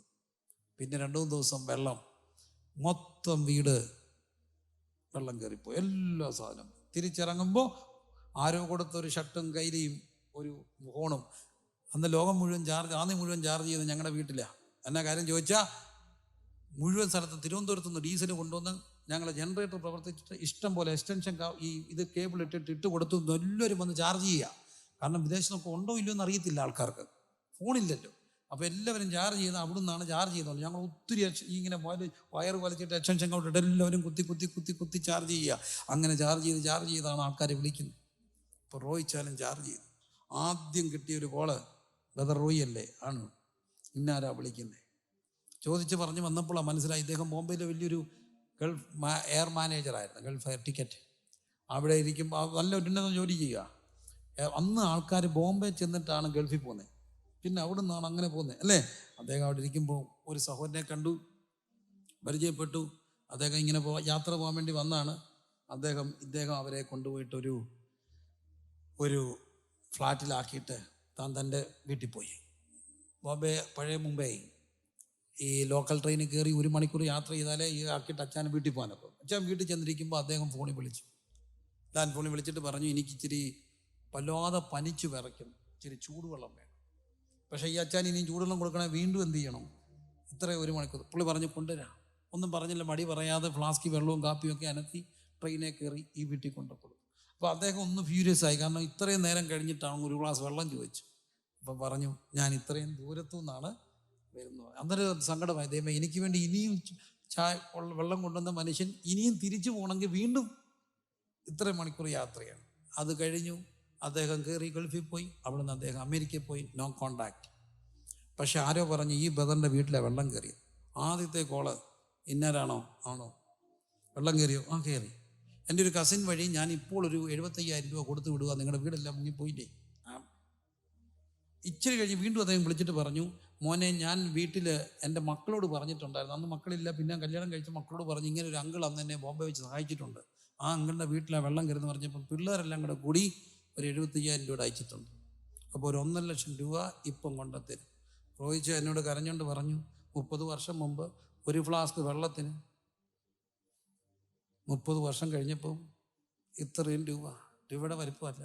ഒരു ഗ്ലാസ് തണ്ണീര് കൊടുത്ത തമ്പുരാൻ മാനിക്കും എന്നുള്ളതിൻ്റെ തെളിവാണെങ്കിൽ, ഒരു ഗ്ലാസ് വെള്ളം കൊടുത്തതിന്, ഒരു ചൂട് ഫ്ലാസ്കിൽ വെള്ളം കൊടുത്തപ്പോൾ തമ്പുരാൻ ഇത്രയും മാനിച്ചെങ്കിൽ, ഈ ഏലീശായെക്കുറിച്ചൊക്കെ നമ്മൾ കാണിക്കുന്നുണ്ട്. പ്രവാചകൻ എന്തിയെന്നൊക്കെ ചോദിക്കുമ്പോൾ ഒരാൾ പറയുന്ന ഒരു കാര്യമുണ്ട്. പ്രവാചകന് കൈക്ക് വെള്ളം ഒഴിച്ച ഒരു കൊച്ചൻ ഇവിടെ ഉണ്ട്. പ്രവാചകൻ്റെ കൈക്ക് വെള്ളം ഒഴിച്ച ഒരാളെ പിന്നെ ദൈവം വിളിക്കുന്നുണ്ട്. അങ്ങനെയെങ്കിൽ ഒരു കാര്യം ഓർത്തോണേ, ഞാൻ ഇന്നിവിടെ നിൽക്കുന്നത്, പ്രസംഗനായത് ഒരിക്കലും ഒറ്റയടിക്കല്ല. കൺവെൻഷനും മൈക്ക് ചുമ്മിയും കസേര പറക്കിയിട്ടും വന്ന ഉപദേശമാടെയെല്ലാം വായികം പിടിച്ച് കാറെ കയറ്റി വിടുമ്പോൾ, ബസ് സ്റ്റാൻഡിൽ കൊണ്ട് കയറ്റി വിടുമ്പോൾ അവിടെ ഇന്നുകൊണ്ട് കിട്ടിയ അനുഗ്രഹങ്ങൾ, പോകാൻ നേരത്ത് തലേ കൈവച്ച് കുഞ്ഞെ ഒന്ന് അനുഗ്രഹിച്ചോട്ടൊന്ന് പറഞ്ഞ് ദൈവം തന്നെ അനുഗ്രഹിക്കുമെന്ന് പറഞ്ഞ അനുഗ്രഹങ്ങൾ ഇവിടം വരെ കൊണ്ടുവന്നെങ്കിൽ ഒരു കാര്യം എനിക്കറിയാം, നീ എൻ്റെ കാര്യം നോക്കിയാ ഞാൻ നിന്റെ കാര്യം നോക്കുന്നത്. ഇന്ന് ആ സാമ്പത്തിക പ്രതിസന്ധിയുടെ മേൽ കർത്താവിൻ്റെ ഒരു കരം വെളിപ്പെടും. അതെ, നീ എൻ്റെ കാര്യം നോക്കുക. മുമ്പോട്ട് പോകട്ടെ. രണ്ടാമത്തെ വലിയൊരു പ്രതിസന്ധി, മുകളിലെ ഈ മൗണ്ടൻ എക്സ്പീരിയൻസ്, ആ വിശുദ്ധ പർവ്വതാനും. ഇതിനെ വിശുദ്ധ പർവ്വതം എന്ന് പത്രോസ് വിളിക്കുന്നുണ്ട്. ഞങ്ങൾ വിശുദ്ധ പർവ്വതത്തിൽ ഇരുന്നപ്പോൾ ഞങ്ങൾ മഹിമ കണ്ട സാക്ഷികൾ, ആ വിശുദ്ധ പർവ്വതത്തിൽ ഞങ്ങൾ ഇരുന്നപ്പോൾ, ആ വിശുദ്ധ പർവ്വതത്തിൽ നിന്ന് ഇറങ്ങി വരുമ്പോൾ ഉണ്ടായ അടുത്ത ഒരു അനുഭവം എന്താണെന്ന് അറിയാമോ? ഒരു മനുഷ്യൻ ഓടി വരികയാണ്. ഓടി വന്നിട്ട് പറയുന്നു, എൻ്റെ മകനോട് കരുണയുണ്ടാകണമേ. എൻ്റെ മകൻ ചന്ദ്രരോഗം പിടിച്ച് പലപ്പോഴും തീയിലും പലപ്പോഴും വെള്ളത്തിലും വീണ് കഷ്ടത്തിലായി പോകുന്നു. ലൂക്കോസിലൊക്കെ പറയുന്ന, മർക്കോസിൽ പറയുന്ന വാക്കുകൾ നോക്കി. മർക്കോസിൻ്റെ സുവിശേഷം 9-ാം അധ്യായം, എല്ലാവരും എൻ്റെ കൂടെ ഒന്ന് വരണേ. മർക്കോസിൻ്റെ സുവിശേഷം 9-ാം അധ്യായത്തിൽ ഈ പ്രതിസന്ധി എന്താ നോക്കൂ. അവനെ ആത്മാവ് വലിച്ചിഴച്ചു. 21. ഇതവന് സംഭവിച്ചിട്ട് എത്ര കാലമായെന്ന് അവന്റെ അപ്പനോട് ചോദിച്ചതിന് അവൻ ചെറുപ്പം മുതൽ തന്നെ അത് അവനെ നശിപ്പിക്കേണ്ടതിന്. പക്ഷേ അതിൻ്റെ 15-ാമത്തെ വാക്യത്തിൽ ഇങ്ങനെ കാണുന്ന, പുരുഷാരം അവനെ കണ്ട് ഭ്രമിച്ച് ഓടി വന്ന് വന്നിച്ചു. നിങ്ങൾ അവരുമായി തർക്കുന്നതെന്ന് ചോദിച്ചു. അതിന് പുരുഷാരത്തെ എടുത്ത, ഗുരു, ഊമനായ ആത്മാവുള്ള എൻ്റെ മകനെ ഞാൻ നിന്റെ അടുക്കൽ കൊണ്ടുവന്നു. അപ്പോൾ ഈ മകൻ്റെ മറ്റൊരു പ്രശ്നം, ഊമനാണ്, സംസാരിക്കുന്നില്ല. അവനെ ഊമനായ ആത്മാവാണ്. അപ്പോൾ ഇതിൻ്റെ പിന്നിൽ ഒരു ദുരാത്മാവുണ്ട്. അത് അവനെ എവിടെ വെച്ച് പിടിച്ചാലും തള്ളിയിടുന്നു. നിങ്ങളൊന്ന് വായിച്ചേ. തള്ളിയിടുന്നു, നുരയ്ക്കുന്നു, പല്ല് കടിക്കുന്നു, വരണ്ടു പോകുന്നു. ഞാൻ അവനെ പുറത്താക്കേണ്ടതിന് ശിഷ്യന്മാർ പറഞ്ഞിട്ട് കഴിഞ്ഞില്ല. ഉടനെ കർത്താവ് അവനെ കണ്ടുകൊണ്ട് ആത്മാവിനെ ഇഴച്ചു, നിലത്ത് വീണു, നുരച്ചു. ഇത് എത്ര കാലം ഞാൻ ചോദിച്ചതിന് ചെറുപ്പം മുതൽ തന്നെ എന്ന് പറഞ്ഞു. ഇനി അടുത്ത് നോക്കിയോ, തീയിലും വെള്ളത്തിലും അവനെ എന്ത് ചെയ്തു? തള്ളിയിട്ടു. സൂയിസൈഡ് ടെൻഡൻസി, കൊല്ലാൻ കൊണ്ട് നടക്കുക, തള്ളിയിടും. തീയിലും വെള്ളത്തിലും തള്ളിയിട്ടു. എന്നാൽ നിന്നാൽ വല്ലതും. ഇനിയും വീണ്ടും നമ്മൾ മുമ്പോട്ട് പോകുമ്പോൾ അവൻ മരിച്ചവനെ പോലെ കാണുന്നു. ലൂക്കോസിന്റെ സുവിശേഷം 9-ാം അധ്യായത്തിലേക്ക് വരുമ്പോൾ, മത്തായി, മർക്കോസ്, ലൂക്കോസ് 9-ാം അധ്യായത്തിൽ, എല്ലാവരും എൻ്റെ കൂടെ പുസ്തകങ്ങൾ എടുത്തുകൊണ്ട് വരണം. ലൂക്കോസിന്റെ സുവിശേഷം 9-ാം അധ്യായത്തിൽ നാം കാണുന്നത് അവൻ്റെ മറ്റൊരു പ്രതിസന്ധിയാണ്. പൊടുന്നനവനെ ആ കൂട്ടത്തിൽ നിലവിളിച്ചു, എൻ്റെ മകനെ കടാക്ഷിക്കണമേ, അവൻ എനിക്ക് ഏകജാതന. ആത്മാവനെ പിടിച്ചിട്ട് പൊടുന്നനവെ നിലവിളിപ്പിച്ച്, നുരപ്പിച്ച്, പിടപ്പിച്ച്, ഞെരിച്ചിട്ട്, പ്രയാസത്തോടെ, ഏതാണ്ട് 10 കാര്യങ്ങളാ. ഞെരിച്ച്, പിടച്ച്, നുരപ്പിച്ച്, തെള്ളിയിട്ട്, ചന്ദ്രരോഗം. ഈ മോൻ്റെ പ്രത്യേകത, ഈ മോൻ എത്ര മക്കളാ? ഒരു മോനാ. എനിക്കൊരു കാര്യം വേദപുസ്തകത്തിൽ കൂടെ കടന്നു പോയപ്പം തോന്നി, ഈ ഏകജാതന് ഭയങ്കര ഇഷ്ടമാണ് ഈ ഏകജാതരെ. കാരണം തൻ്റെ ഏകജാതനായ പുത്രനെ നൽകുവാൻ തക്കവണ്ണം ലോകത്തെ സ്നേഹിച്ച അപ്പനെ പിരിഞ്ഞും ഒരു മോൻ വന്നപ്പോൾ അപ്പനും മോനും തമ്മിലുള്ള ബന്ധവും അപ്പൻ്റെ സങ്കടമൊക്കെ തിരിച്ചറിഞ്ഞ ഏകജാതന് ഒരേ ഒരു മക്കളുള്ളവരോട് പലപ്പോഴും വലിയൊരു കരുണ തോന്നാറുണ്ട്. ഒരേ ഒരു മോൻ. ഈ മോനെ പിടപ്പിക്കുകയാണ്, നൊരപ്പിക്കുകയാണ്, തള്ളിയിടുകയാണ്. ഇത് കണ്ടിട്ട് ഈ അപ്പൻ നിൽക്കുക ഏറെക്കാലമായിട്ട്. ഞാൻ നിങ്ങളോട് ചോദിച്ചോട്ടെ, ഒരു മോൻ ഇങ്ങനെ കൊച്ചിലെ തൊട്ട് പെട്ടെന്ന് പിടയ്ക്കുന്നു, ഞൊരയ്ക്കുന്നു, തള്ളിയിടുന്നു, പത വരുന്നു, വെള്ളത്തിൽ വീഴുന്നു. ഇത് കണ്ടുകൊണ്ട് എത്ര നാള് ഒരപ്പം നിൽക്കും? കണ്ടുകൊണ്ട് നിൽക്കാനാ പാട്. സംഭവിക്കുന്നവർക്ക് ഇത് ഓർമ്മയില്ല. പക്ഷെ കാണുന്ന അപ്പൻ്റെ ചങ്ക് പിടയ്ക്കുക. ചങ്ക് പിടയ്ക്കുന്ന അപ്പൻ, നിസ്സഹായനായ അപ്പൻ, ഒരേ ഒരു മോനുമായിട്ട് താഴ്വാരത്തിൽ കർത്താവിനെ എതിരേറ്റ് വന്നപ്പോൾ കർത്താവ് ആത്മാവിനെ ശാസിച്ചു. കടക്ക്, ഇവനിൽ കടന്നു പോകരുതെന്ന് പറഞ്ഞ് ആ ദുരാത്മാവിനെ ശാസിച്ചു. ഈ പ്രാർത്ഥനാമുറിയുടെ ബലമുള്ളവർക്ക്, പ്രാർത്ഥനാമുറിയിൽ ദർശനം കിട്ടിയവർക്ക്, താഴ്വാരത്തിൽ നിസ്സഹായരായി നിൽക്കുന്ന ചില അപ്പന്മാരുടെ മക്കളെ സുഖപ്പെടുത്താൻ കഴിയും.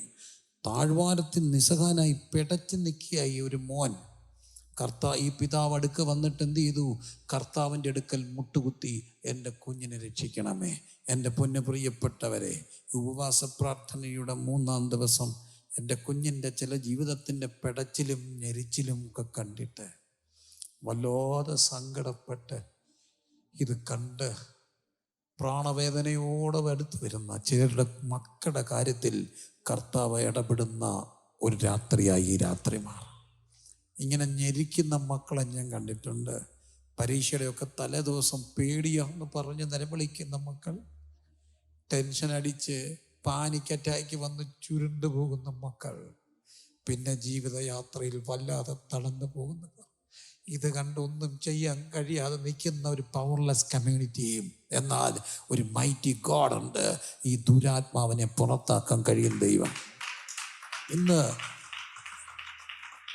ഈ 3-ാം ദിനം രാത്രി നമുക്കൊന്ന് പ്രാർത്ഥിക്കാം. ചില മക്കളുടെ പ്രതിസന്ധിയിൽ ദൈവം ഇടപെടുന്ന രാത്രിയാണ്.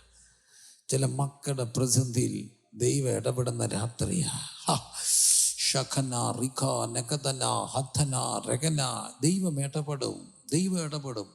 നിസ്സഹായനായ മാതാപിതാക്കളെ, ചില സമയത്ത് നമ്മളങ്ങ് നിസ്സഹായരായി പോവുകയാണ്. അവർ ഗെയിമിന് അഡിക്റ്റ്, ചോദിച്ചാൽ ഫോൺ മേടിച്ചാൽ വയലൻ്റ്, പിന്നെ അത് ചോദിച്ചാൽ വയലൻ്റ്, പിന്നെ പിണങ്ങുന്നു, കഥകടയ്ക്കുന്നു, ഒരു ആത്മാവ് അവരെ പിടിപ്പിക്കുന്നു, അവർ വയലൻ്റ് ആകുന്നു, മിണ്ടാതാകുന്നു, നമ്മൾ നിസ്സഹായരായി പോകുന്നു. നിസ്സഹായരായ നമുക്ക് ചെന്ന് മുട്ടുകുത്താൻ ഒരിടമുണ്ട്.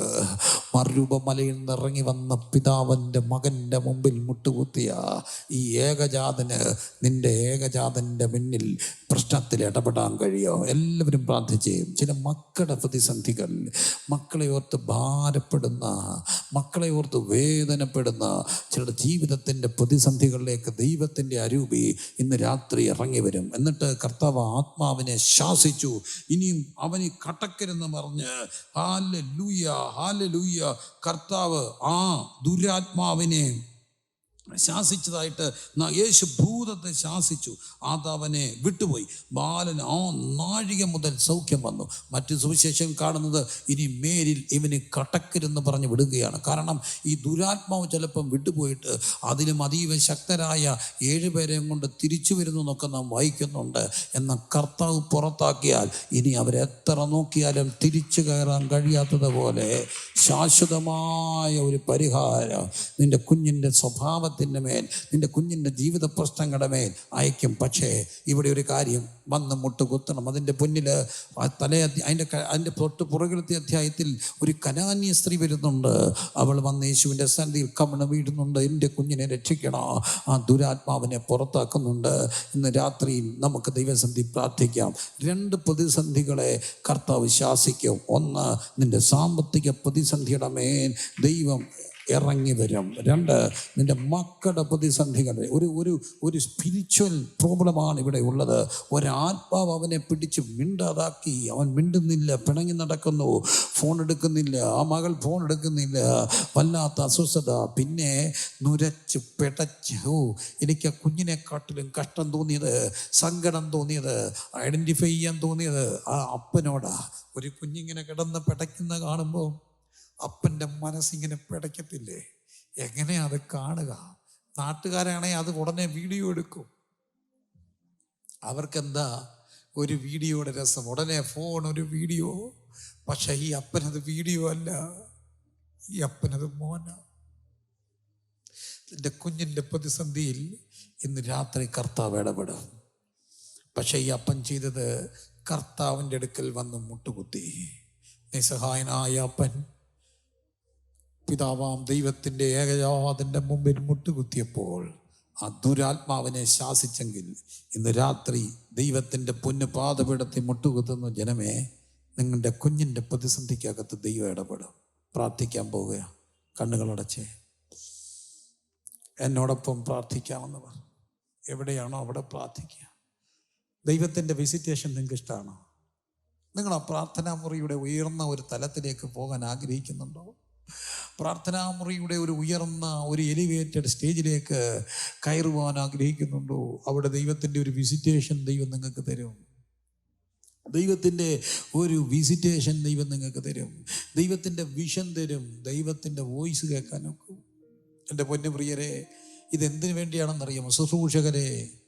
ശുശ്രൂഷകരെ, ഈ വിഷൻ ഉണ്ടെങ്കിലേ, ഈ മൗണ്ടൻ എക്സ്പീരിയൻസ് ഉണ്ടെങ്കിലേ താഴെ കാത്തിരിക്കുന്നവരുടെ ജീവിതത്തിൽ നമുക്ക് സ്പർശിക്കാൻ കഴിയത്തുള്ളൂ.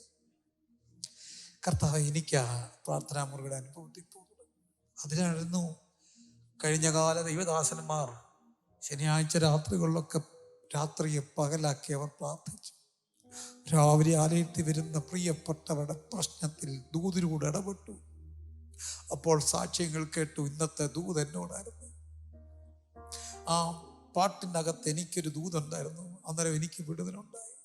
ഇന്ന് രാത്രി ദൈവമേ, എന്നെ ആ ഉയർന്ന അനുഭവത്തിൽ കൊണ്ടുപോകണമേ. എനിക്ക് ആ വിഷൻ വേണം, എനിക്ക് ആ വിസിറ്റേഷൻ വേണം, എനിക്ക് വോയിസ് കേൾക്കണം, എനിക്കൊരു ഹോളി മൗണ്ടൻ എക്സ്പീരിയൻസ് വേണം. അത് ആഗ്രഹിക്കുന്നവർ ദൈവസന്ധി പ്രാർത്ഥിച്ചാട്ട്.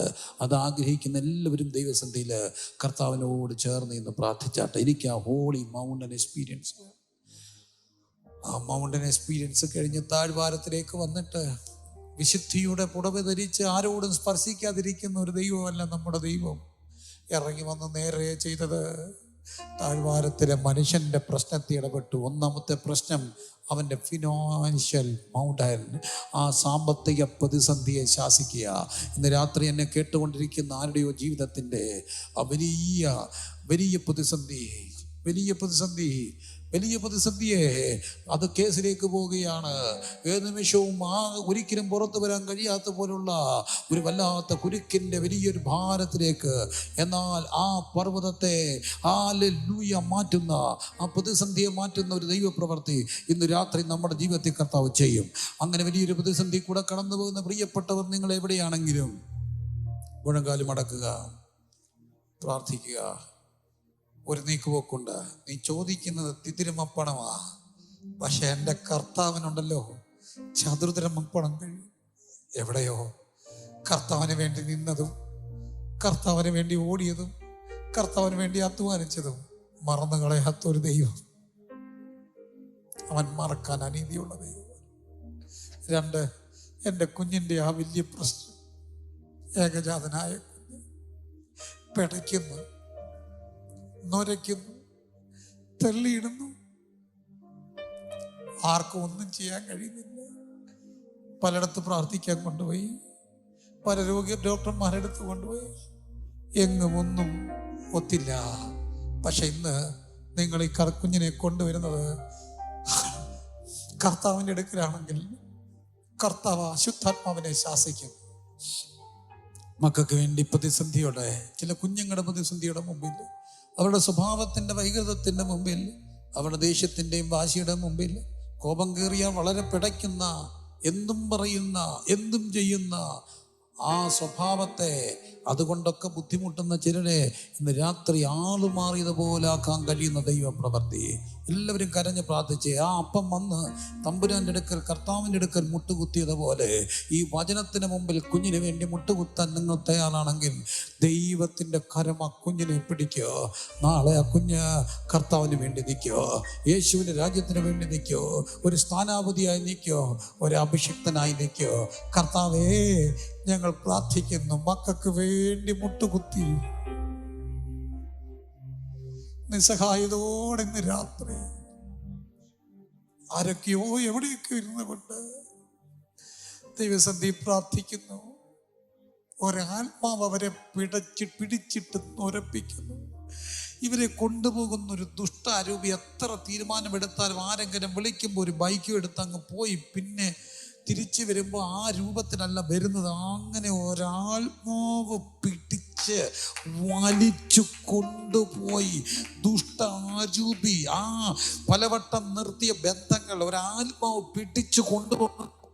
ദുഷ്ടശക്തി കൊണ്ടുപോകുന്ന ചില ബന്ധനങ്ങളെ, ചില സ്വാധീനങ്ങളെ, ചില കയറ് കെട്ടി കൊണ്ടുപോകുന്നത് പോലെ ഒരാത്മാവിന്റെ സ്വാധീനത്തിൽപ്പെട്ട് കൂട്ടുകാരുടെ പ്രേരണയ്ക്കകത്ത്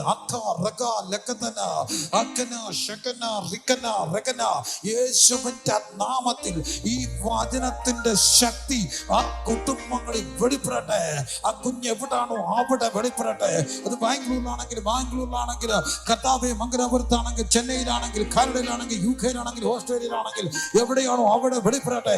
യേശുവിന്റെ നാമത്തിനകത്ത് ഭവനത്തിനകത്താണെങ്കിൽ വെളിപ്പെടട്ടെ. ദുഷ്ടാരൂപി ഞങ്ങൾ പ്രാർത്ഥിക്കുന്ന സമയത്ത് കുഞ്ഞിനെ വിട്ടു പുറത്ത് പോകട്ടെ.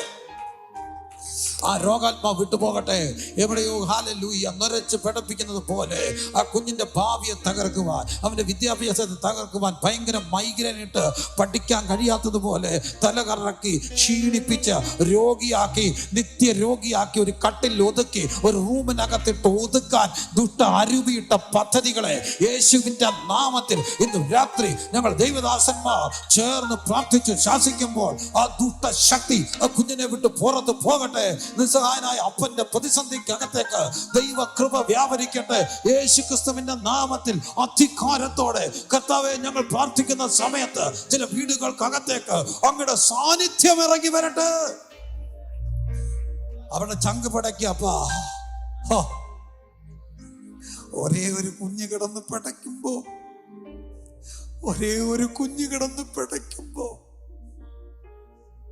കണ്ടു നിൽക്കാൻ കഴിയാതെ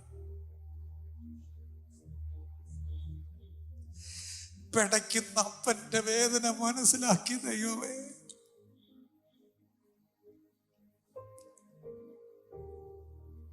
രാത്രി പ്രതിസന്ധികളെ മാറ്റും. കുടുംബങ്ങളിൽ ദൈവ സാന്നിധ്യം വ്യാപരിക്കും. ഞങ്ങൾ സമർപ്പിക്കുന്നു. ഞങ്ങൾക്ക് ആ വിസിറ്റേഷൻ